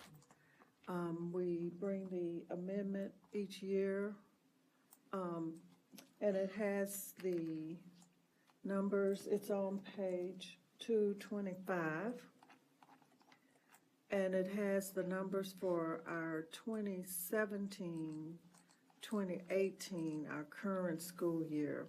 What we do is we settle up in the fall. Generally, we're just a little bit late settling up. We had some issues with the numbers, but they have been straightened out, and I think it ended up with them owing us money, if I'm not mistaken. That is correct. So, the numbers you have are for 17-18, and we're continuing with those programs, and we are bringing this amendment for your approval. Any questions about Do that? we lose money on this program or make money on this program? Time we get paid and we pay them. Well, actually, the money is the ADA money that normally we would get. So it's like a pass-through. They're all our students, so it's like a pass-through. So we have not lost any No, we haven't, no. funding as a result of implementing this program. So What we get from the state, we give to them? It's like a pass, is that exactly what it We, is? it's, right, so we've developed an agreement amount that we give to Yes Prep based on the number of students that they are serving and taking into consideration the shared services expenses. So at the end of each year, we go through a settle-up process, meaning we look at the projected amount of students that was supposed to be in the program and their ADA, their average daily attendance, just like we do with, the state does with us on our enrollment and the funding that they give us based on that enrollment in ADA. So, Mr. Mead, we follow that same process with our Yes Prep enrollment. So for the 16-17 school year, their program was not at full capacity. So we had budgeted for them at Hoffman, I'm going to say, to have 420 kids. They ended the year at, I'm going to say, at 400 kids. So when you do the calculation on that, the amount that we had given them was slightly elevated. So during the settle-up process, when the final enrollment numbers are evaluated at that average daily attendance rate, it is determined at that time if there is a positive settle-up or a negative settle-up. And then for this past school year, we gave Yes Prep slightly too much money, and so they're going to be returning that amount of money to us. But on your budget spreadsheet, it's in There's the a line item. it's a line item in the expenditure. Because we set aside those funds. Yeah, we are setting them aside to give to them. That's correct. All right, any more questions about Yes Prep? Thank you, Dr. Alva Stevens. The next item is on page 229, and it is the policy update 110. You remember we had 109 a couple of months ago. And so we have 110. There's only one local policy involved. If you reviewed your vantage points or the explanation notes, you will see that the majority of the update 110 were to the legal policies based on the past legislative session. But the only local policy that was impacted by this 110 update was our elections page, which is just a quick update of the years that we have coming up for elections, and just moving some of the information that was previously in the legal to the local side. Anybody have any questions? The actual policy is on page 234. Well, if there are no questions, that concludes my agenda. Oh, She might have beat you. I think so. Might have beat you. Only had 3. Well, I'm pretty certain I won't be in this competition. You could start. Okay. My agenda begins on page 238. And the first item for consent is the ratification of the check register that I am requesting approval of. The next item is on page 240, which begins this month's bids. And these are all standard bids, so I am requesting approval for items 1 through 4.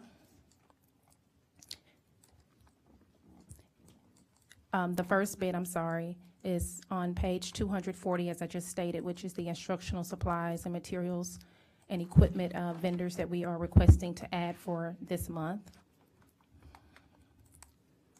And then on page 243 are the professional and consulting services vendors that we are requesting to add for this month. I did have a question on one of them Yes, sir. that caught my attention on page 244. Okay. Presentation by Matt de la Pena. Uh-huh. $6,000 a day? That is his estimated compensation structure for that presentation. Again, it's not that someone has requested to utilize these services, Mr. Mead. However, the vendor responded to the bid that we put out every month to be a part of our approved vendors list. So yes, that Okay, is. this is just an approved, okay, not, okay, that's less than 3 hours, less than 2 hours, isn't it, of time there for $6,000. I don't know why we'd want to Well, and at this time, no one has requested to utilize those services. But again, we have these standard add-on bids that we allow vendors to respond to our bid so that they can be added as an approved vendor. So in the event that Matt De La Pena is requested, that program request would be evaluated first, of course, from the principal, and then it would flow through our FAST system. So the school SUPs would see that and evaluate and ask questions regarding the intent and purpose and use of that service if needed. And so it will go through an approval process and an extensive review, Mr. Meads, if it is determined that a campus or department would like to request these services.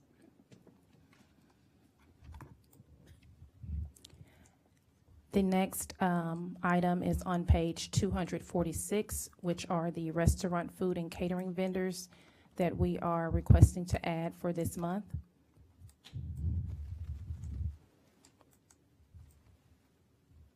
And then on page 248 are the student and district activities and venues. And there are about 3 there that we are requesting to add for various reasons.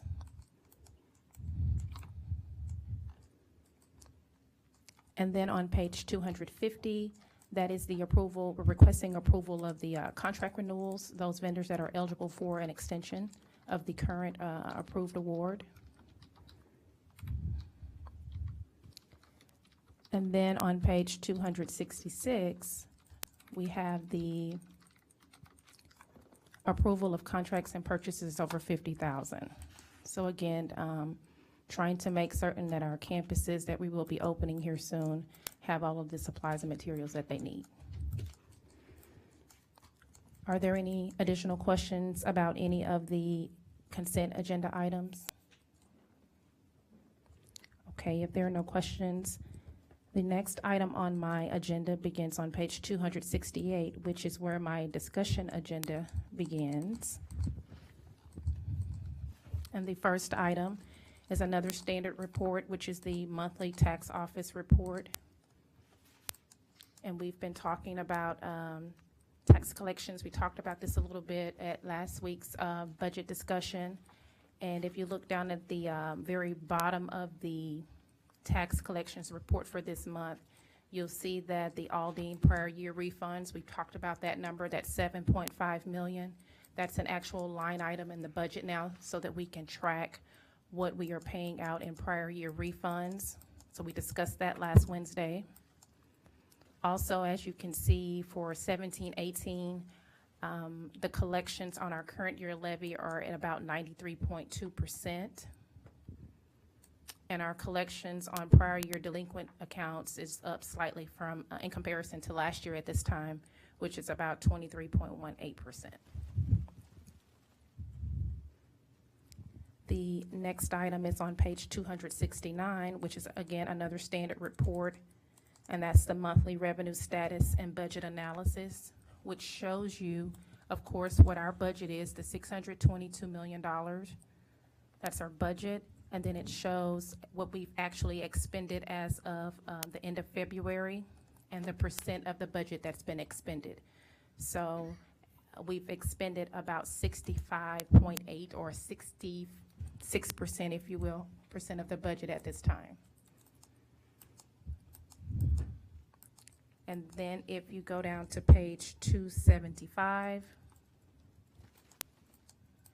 that's where we have the monthly investment report, which shows our interest earnings on our investments. Again, the portfolio performed well this month, with total earnings being just over $540,000 in interest earnings, which is always a great thing. And then on page 276 is the first draft of the budget that was shared last Wednesday during our budget workshop.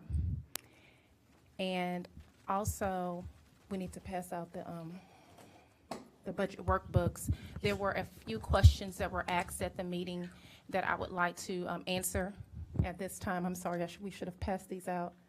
If you give us a moment.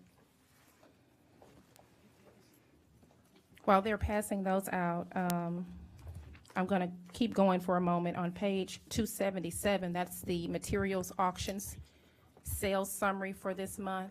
As you can see, based on the materials that were auctioned by Lemons, we will be receiving, or we have received, a check for $6,468. So those proceeds are from the auction. Now in front of you, you should have a binder. And in that binder, the first tab is the budget tab, which is just a copy of the line item budget that was shared at the budget workshop. And then that second tab is that what-if analysis that we provided you Wednesday at the budget workshop. We just wanted to put everything in one place for you so you can keep everything together, if you will. And we thought perhaps this would help you organize as we continue our conversations, that you could have everything in a central location. So hopefully this helps you kind of get organized. The next tab that you have is the actual PowerPoint. And we've actually flagged 3 pages for you. Mr. Shanklin, you had actually made a very good recommendation last week regarding the staffing. So you'll notice that on the bottom of page 13, we have revised that to exclude any staffing information, so it's a little clearer in our presentation. So you'll notice that on that slide, we have the bottom slide, it actually is marked revised, so we've pulled that. And if you turn to the next page, on page 14, the top slide, that one has been revised. It's actually an insertion, and what we've done is we've pulled the 2 staffing projections and added them as a single item on that slide. The final thing that we've done as an adjustment is on page 21, and that's the top part to the last resort, and we've just revised the language so it's aligned with the language in board policy. I had excluded a few words. My eyes skipped down to the next line. So it is now correct. But you had it in your packet with the copy of the board policy. So we hope that that's a little clearer and more beneficial, and it's there for your review. Okay. Also in the binder, you have a tab that says supplemental data. So if you will turn to that tab, I have added 2 additional inserts there to address 2 questions that were posed during the budget workshop. The first one being the tiers, the tax increment reinvestment zone. There was a specific question regarding the zone and our participation in it. So I wanted to share just some background information about the zone. So there are several bulleted items listed here which state that when the zone was initially created, which was back in 1998, and how the Greater Greens Point Redevelopment Authority oversees the tiers that we are participating in, the Greater Greens Point tiers. TERS, I'm sorry. And the other participants in the TERS are Spring, City of Houston, Harris County, and Lone Star. And Aldine does have an individual that represents us on the board for the TERS. I'm sorry, I'm so used to saying TERS, TERS, T-I-R-Z, TERS. Okay. Like a U, like I said.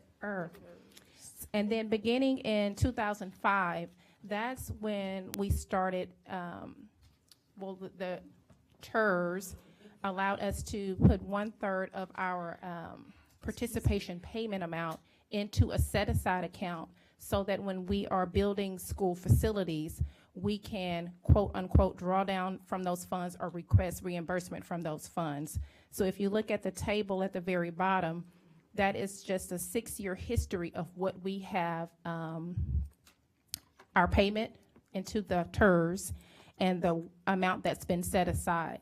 The last time we did a drawdown was last year in 2017, thus the just over 10 million, I think 10.8, I can't remember the exact amount, but it is a line item on our budget.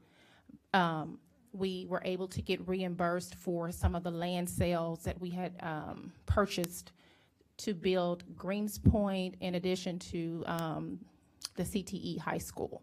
So that amount will continue to accrue.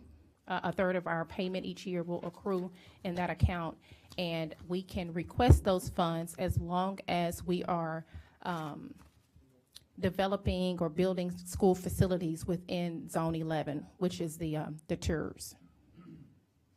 Does that make sense? Okay, you see I'm struggling with that word. Everybody knows what you're talking about. And then the next page was in response to an additional question regarding if we, as we're having these budget discussions and the what-if analysis that we provided and looking at possible changes in our programs, if any, what impact that would have possibly on unemployment and unemployment claims. So what I've provided you here is just some basic information that explains that, of course, you know, there are multiple factors and variables that that can affect unemployment claims, and at this time, so many of those variables are not known.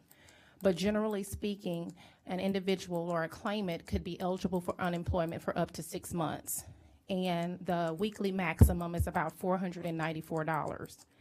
And at the very bottom, you'll see the history over the past 6 years of what our unemployment claims have been. So as you can see, there's been a downward trend in the amount that we have been expensing for unemployment.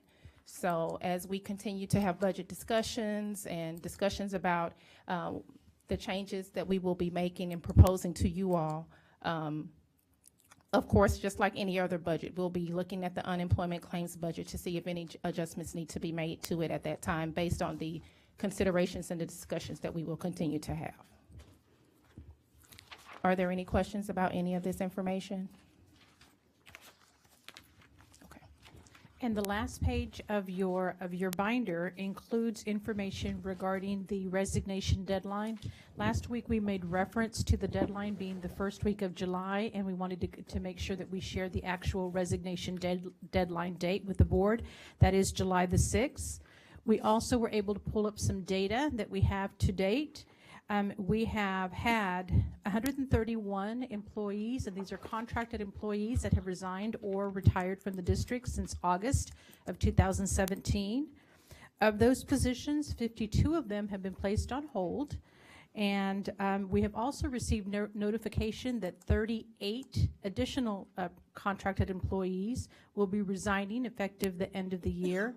And that is up. At this time last year, we had approximately 19 individuals that had stated their intentions.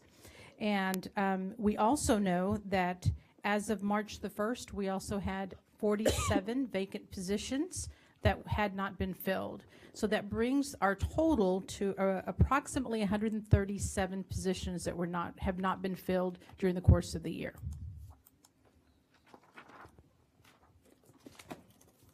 Which will bring about some savings.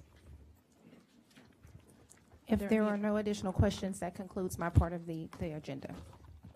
Before we move off of budget, though, can we talk for just a minute to see, you know, the other night we shared, and I want to reiterate, y'all did a great job the other night, but we talked about, well, how are we going to reach this $55 million reduction? And we said it would be great if it could happen through attrition. And based on the numbers that we had last year, you know, it could, but we have no way of knowing that at this point. And then we talked about budget reduction. And then and so then Kay went through the board policies that would allow us to have a change in program or something if we needed to have a reduction in force. And so when we look at our timeline, and look to see, the idea is, even though people can resign up until July 6th, if we really want to have the people we need to start school next fall, we really need to be moving a little bit. We need to have things going earlier than that. And y'all have got a very busy spring, but we don't want to do anything that makes you feel rushed. So we really are proposing that we have another board budget workshop, so that there would be time in between a budget workshop and the April board meeting, where technically, if we think we're gonna have to do a program change, that would be the time that it would need to be voted on in April, so that we could start the timeline and the process to have a budget passed in June, employees notified, and then as things turn around, we would be able to start rehiring people as other things happened. So my question is there a date that y'all can have another workshop where we can bring you some real recommendations with real numbers attached to them and get all your questions and concerns, and then, so that we can then go back and come back at the April board meeting and have something for you to consider? Well, we'd have to have two prongs, maybe a special call meeting, because. Possibly a special call meeting too. Yeah, we'd have to declare the program areas first, and then the administration would come back with making the recommendations for the non-renewals in those areas. Before the regular, so we're really looking for possibly 2 dates, one for sure. And the date that we were looking at earlier is the 5th of April, but that's a community meeting night. That's the Eisenhower meeting. Dr. Bamberg, just as a reminder to the board, the second round of interviews will be Monday and Tuesday, the 2nd and 3rd of April.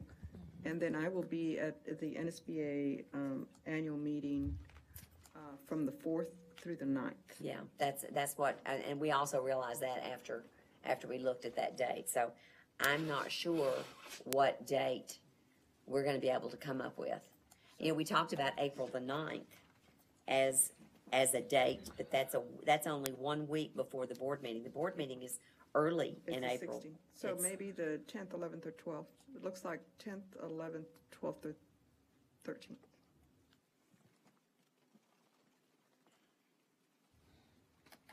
The 10th, okay.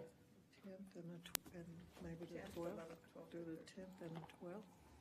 Or the 9th? What about the 9th? I'm meeting. Oh, the 9th is the last NSBA. I don't know if I would be making it back in time. Okay, so 10th, looking at the 10th would be the safest thing. 10th, 11th, or 12th.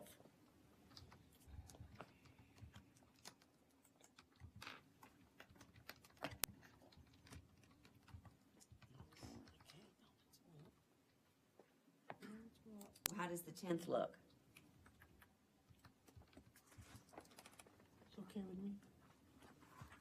What time are we talking about? It would, It's EOC.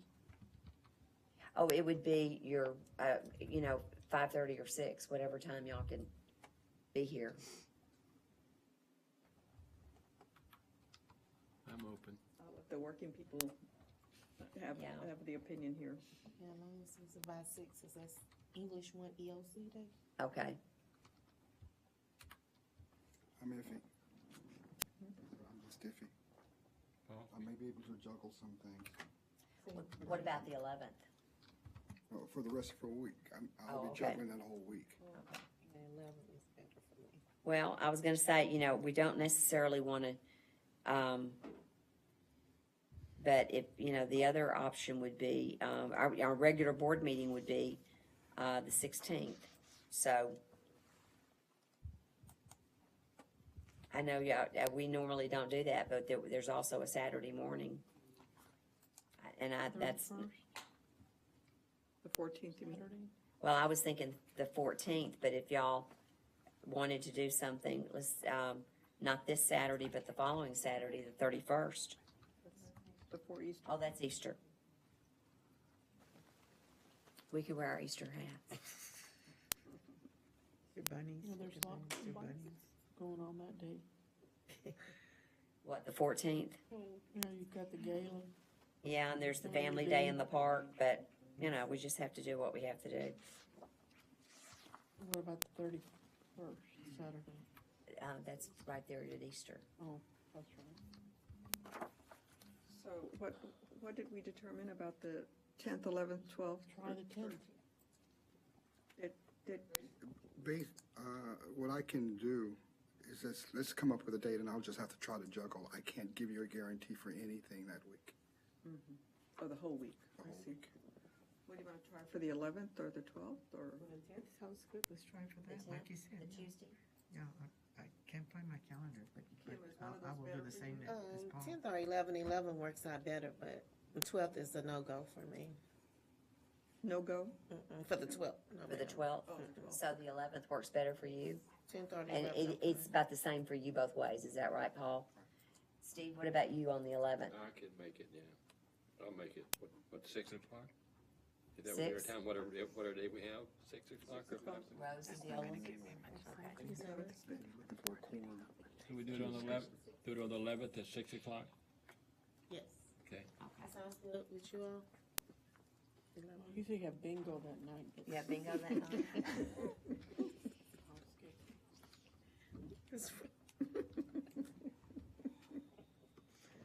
Bad. Now, let me ask you, Kay, suppose, since this is so tight and everybody's got so many days that are already booked, if we had our board workshop on the 11th, had our regular board workshop the following Tuesday, and then if they needed to do a special call meeting to make those final announcements, but, you know, to give people plenty of time to discuss things and look at it, would that work? To do a special call meeting after the regular April board meeting? Why might we not be able to do it on the 16th or 17th, Dr. Bamberg? Well, we were saying. You have to do it two Like steps. a two-step thing. First step is to determine the employment areas, and then the administration goes back and they look at the positions, and then they have to bring back recommendation for the cuts based on those employment areas. And that can't be done in the same setting. If we're sharing all this information in the workshop. No, because the administration, unless they know the employment areas ahead of time, they wouldn't have the recommendations on the positions ready in time. So could we, how long would the second of those two-step meetings be? Just a matter of approval of the recommendation from the administration regarding the program areas and the identification of positions? And what else? What happens is, once the positions have been identified, then the principals and school assistant soups and departments would have to have meetings with those individuals to let them know ahead of time that the recommendations were going to be made. That's what we do with all of our other non-renewals and termination recommendations. So we would follow that same process where we have a file review. We determine between that group what the next step will be, whether it's going to be a recommendation or not. That recommendation goes to the superintendent for her approval, and if she approves, it comes to the board. So what's a reasonable time frame between our discussion on the 16th, which would be the step one, and that second meeting? What is a reasonable time frame to expect that you've described what might happen? A week, 2 weeks, or what? It depends on the magnitude. I mean, it really does depend on the magnitude of what we're going to do, in my opinion. I think that if a recommendation is made by the board, then we need to move quickly so that the information is shared by the campus administrator or the district employee, as opposed to hearing it, because we are going to be discussing it. I can tell you what our normal review time for when we do the file reviews in the spring for just performance recommendations. We have a 2-week period where we go through file reviews where principals can come in and go over the documentation with us. And then we have another maybe 10 days or so before we bring it to the board. We give them an opportunity to notify the employee, to actually have a meeting with them in person, and then we bring the recommendations forward. So that's. All right, so Monday the 7th. No, if we're meeting on the budget workshop that you're describing is on Wednesday the 11th. Then Our board meetings are the 16th and 17th. Right, and then 2 weeks from that. Would be the 30th or the 1st. of May, oh, the 30th of the 30th first. of April or the 1st of May. Okay, all right, I thought I would. Okay, but Okay. that is, okay, no, you're right, that would be 2 weeks. I didn't know how long the turnaround would be that would be necessary, so I was looking at So Monday, the 30th, or Tuesday, the 1st. would be a 2-week period from the discussion that we would have on the Whatever, 16th. whatever step we make on the 16th, to then meet with meet with administrators and meet with employee groups, and then come back on Monday, the 30th, or Monday, or May 1st. All right, so the 16th, 17th board meeting will be to determine the employment areas. If that's where we are. That's where we decide. Board meeting to approve the proposed contract recommendations on those positions would be on What does Monday, the 30th look like for everybody? May 1st. I'm available both the 30th and the 1st. That's Monday, the 30th? How does that look? April? No, May. May. April the April the 30th and May 30th or May 1st. the 1st. May May 1st. 1st or okay. April 30th.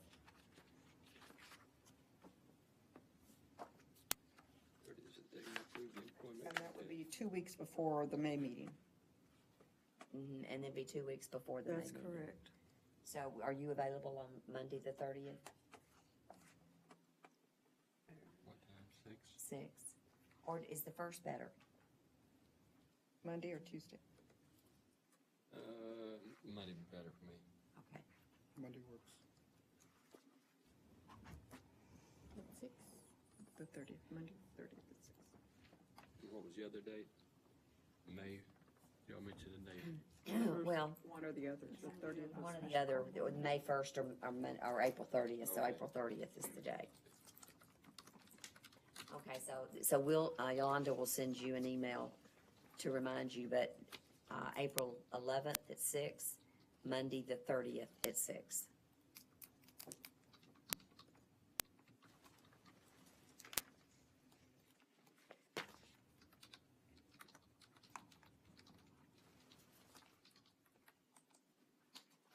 And that is if necessary. If We'll know necessary. more on the, When we do the workshop.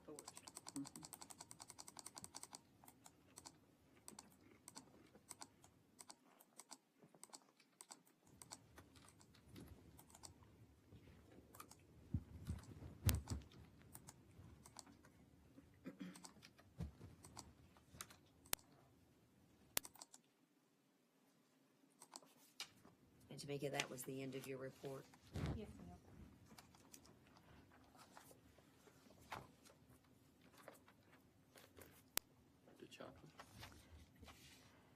Mr. Mead, Dr. Bamberg, Dr. Blanson, and members of the board, my agenda starts on page 283. We will begin with the discussion items, which are the mostly they're the board traditional monthly reports. The first one is located on page 285, which is the monthly human resources personnel report. And there were 14 resignations during the month and 7 retirements. Are there any questions regarding this report? The next report is the monthly vacancy list, and as discussed, we did not upload a vacancy list because we are preparing for the 18-19 school year, so just wanted to make sure that we reminded you about that. The next report we have is the monthly approved staff assignments that's located on page 288, and we will have 2 recognitions tomorrow at the board meeting. If there are no questions, the next report is the monthly personnel assignments and recommendations, and we do have 6 new hires for the month that are located there for your review.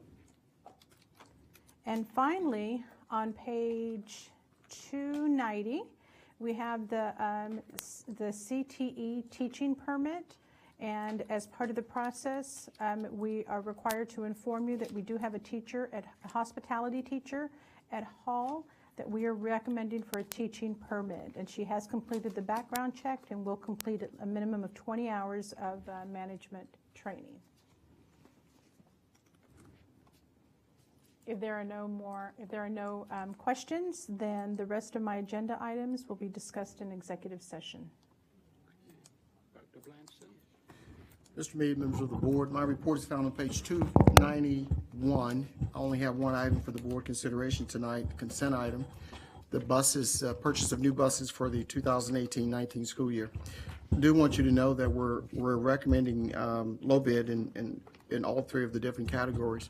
But the original plan was to purchase roughly 62, 63 buses with reconfiguration. But in lieu of the budget issue, we're just going to order 30 for this year. Some of the buses we were going to take out of commission and retire, we're not going to do that. We're going to continue to use them for another year or two. They're safe. We just had to make some changes in our plan because of the budget. So we're just going to order 30 buses, 31 buses, and we're going to use those buses to transport students for the CTE high school and EC pre-K, and then keep the 30 or so buses we were going to take out of commission, and we should be able to do that without a problem. So, Archie, yes, ma'am. So when we look on page 292, the original numbers were 71 passenger school buses, 26 of those, and 47 passenger school buses, 4 of those. Those are the 30? Yes, ma'am. Okay, all right. Yes, ma'am. So that number has been reduced? Oh, yes. It's, the plan, which was created last year, was about 62, 63 buses. Okay, all right. So, I just wanted to be sure. yes. Everything else is standard report. If you have any questions, I'll be more than glad to answer them. Patrick gave you an update on the construction and what we did last week. So if there's any questions, I'll be more than glad to talk about it. Any questions? Otherwise, that concludes my report. She's pointing. Dr. Bamberg? Board members, my report begins on 3:10, and I just have several items. The first item I have is a consent agenda item, and it's the approval of the summer work schedule. Very similar to what we do every year. What's a little different is that we are asking someone to be on the campus Monday through Friday, so that we can have deliveries made of materials as we're moving equipment around during the summer. And then, of course, we follow the same situation with our 4th of July. It's on a Wednesday, so we'll work Monday and Tuesday from 8 to 5:30, no, 7 to 5:30, and Thursday and Friday from 7 to 5:30. And go back to regular work in August. Question. Yes, ma'am. When you said that somebody be there for deliveries only, or will the offices be open or not? I think we said technically that, because we said it has to be the principal or an AP. Or designate, it could be a counselor or someone. Yeah. Okay. But it's not Yeah. gonna be full operation? It's not gonna be No, ma'am. full operational. Okay. Yeah, yeah, that's a good question. Do I hang around all day long? Pardon? Did you have to hang around all day long at the school waiting for somebody to come? Well, they'll have things to do. Yeah, that'll be part of their work schedule, just to be sure that there is a body there, a responsible body there to receive supplies or have stuff picked up. But they'll work it out so that it's somebody's work schedule. And keep in mind, we've got furniture to be moved, we have construction, we have deliveries. There's gonna be a lot of activity in all of those buildings.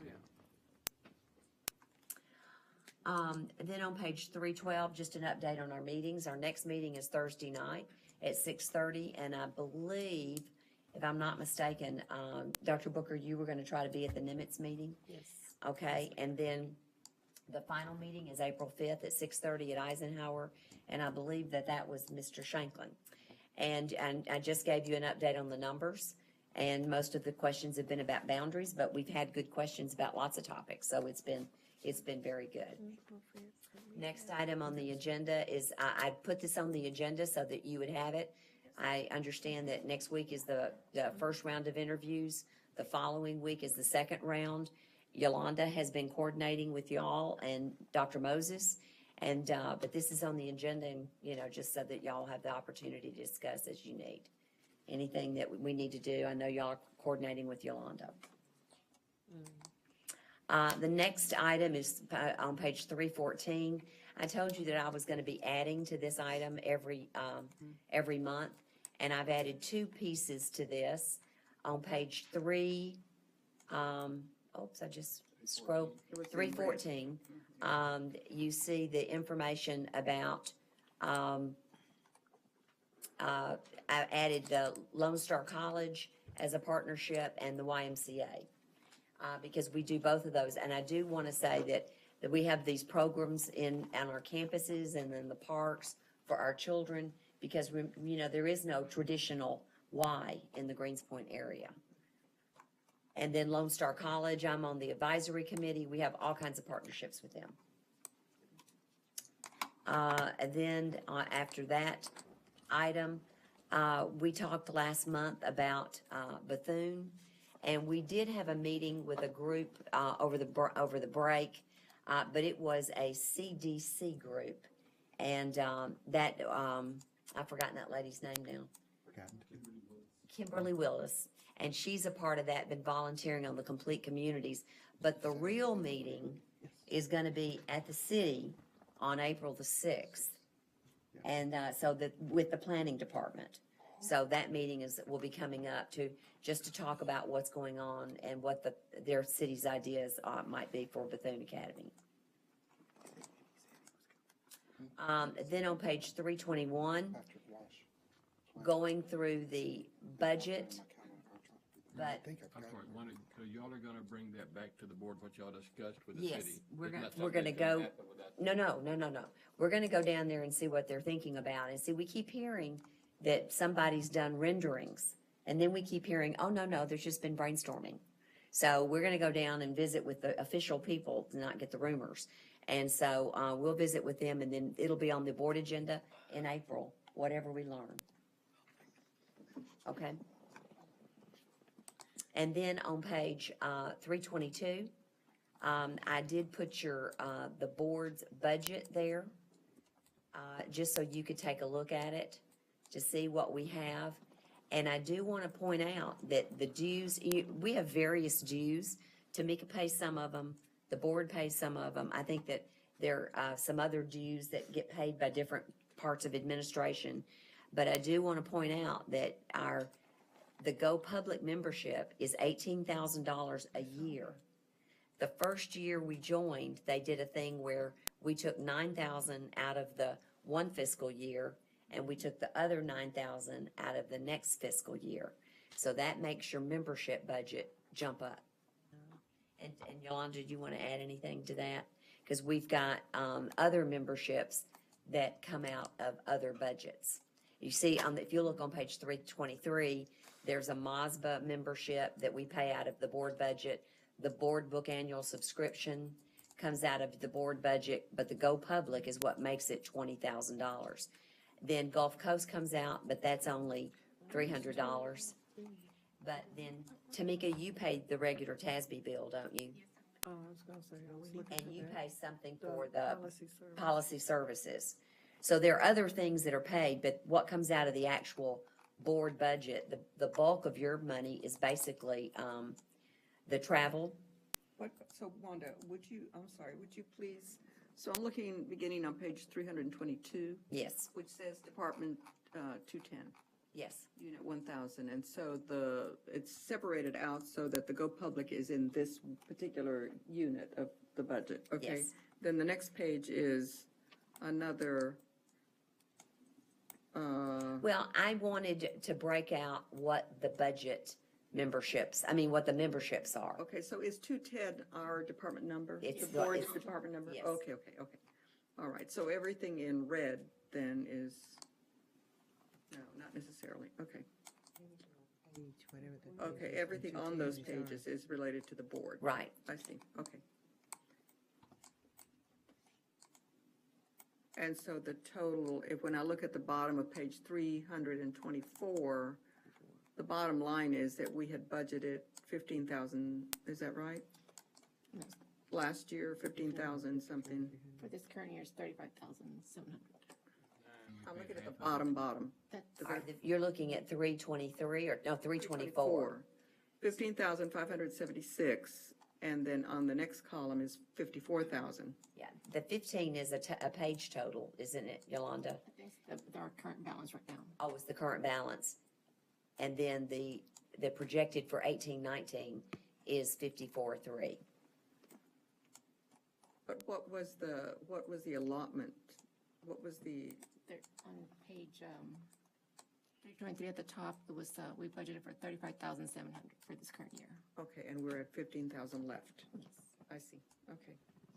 And the only, I think, expense is the summer leadership left. That's what's left. Okay. And which is going to be right at 15,000.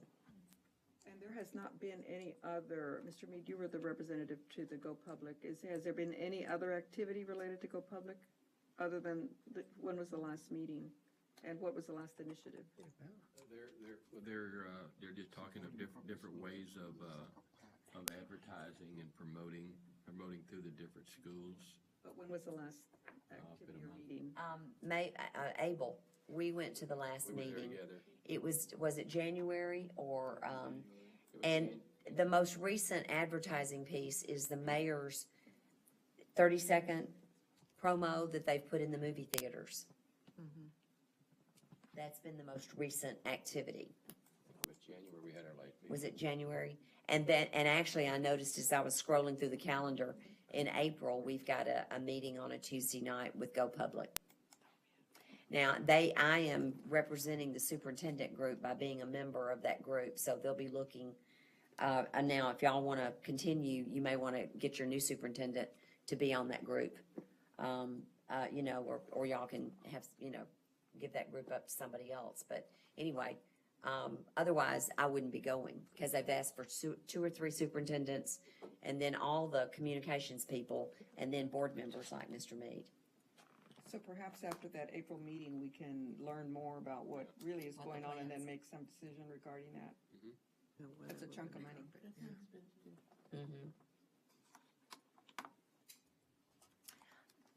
So that shows you what the boards, and then, of course, on page 325 is the memo that went along with our curriculum presentation tonight, the audit, and then you have on 326 the copy of the letter that I sent to Ms. Heaven after her presentation at the last board meeting. And that concludes my report, Mr. Mead. Okay. 10:10 executive. Then we will adjourn into executive session under section 551071, consultation with attorney, section 551074, personnel matters, section 551072, real estate, section 551076, security, personnel or devices, and section 551082, student disciplinary matter. If any, under the Open Meetings Act, it is now 10:11 p.m.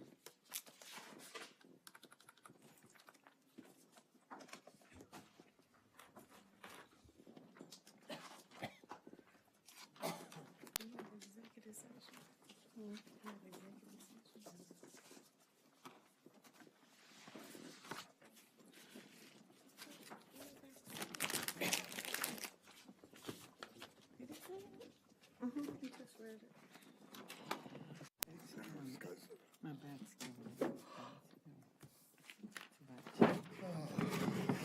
We will convene into open session. Is it now 11:02 p.m.? Do we have a motion to adjourn? Motion. Seconded.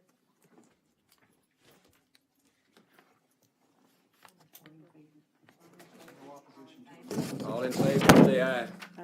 All opposed? Motion carries. We are adjourned.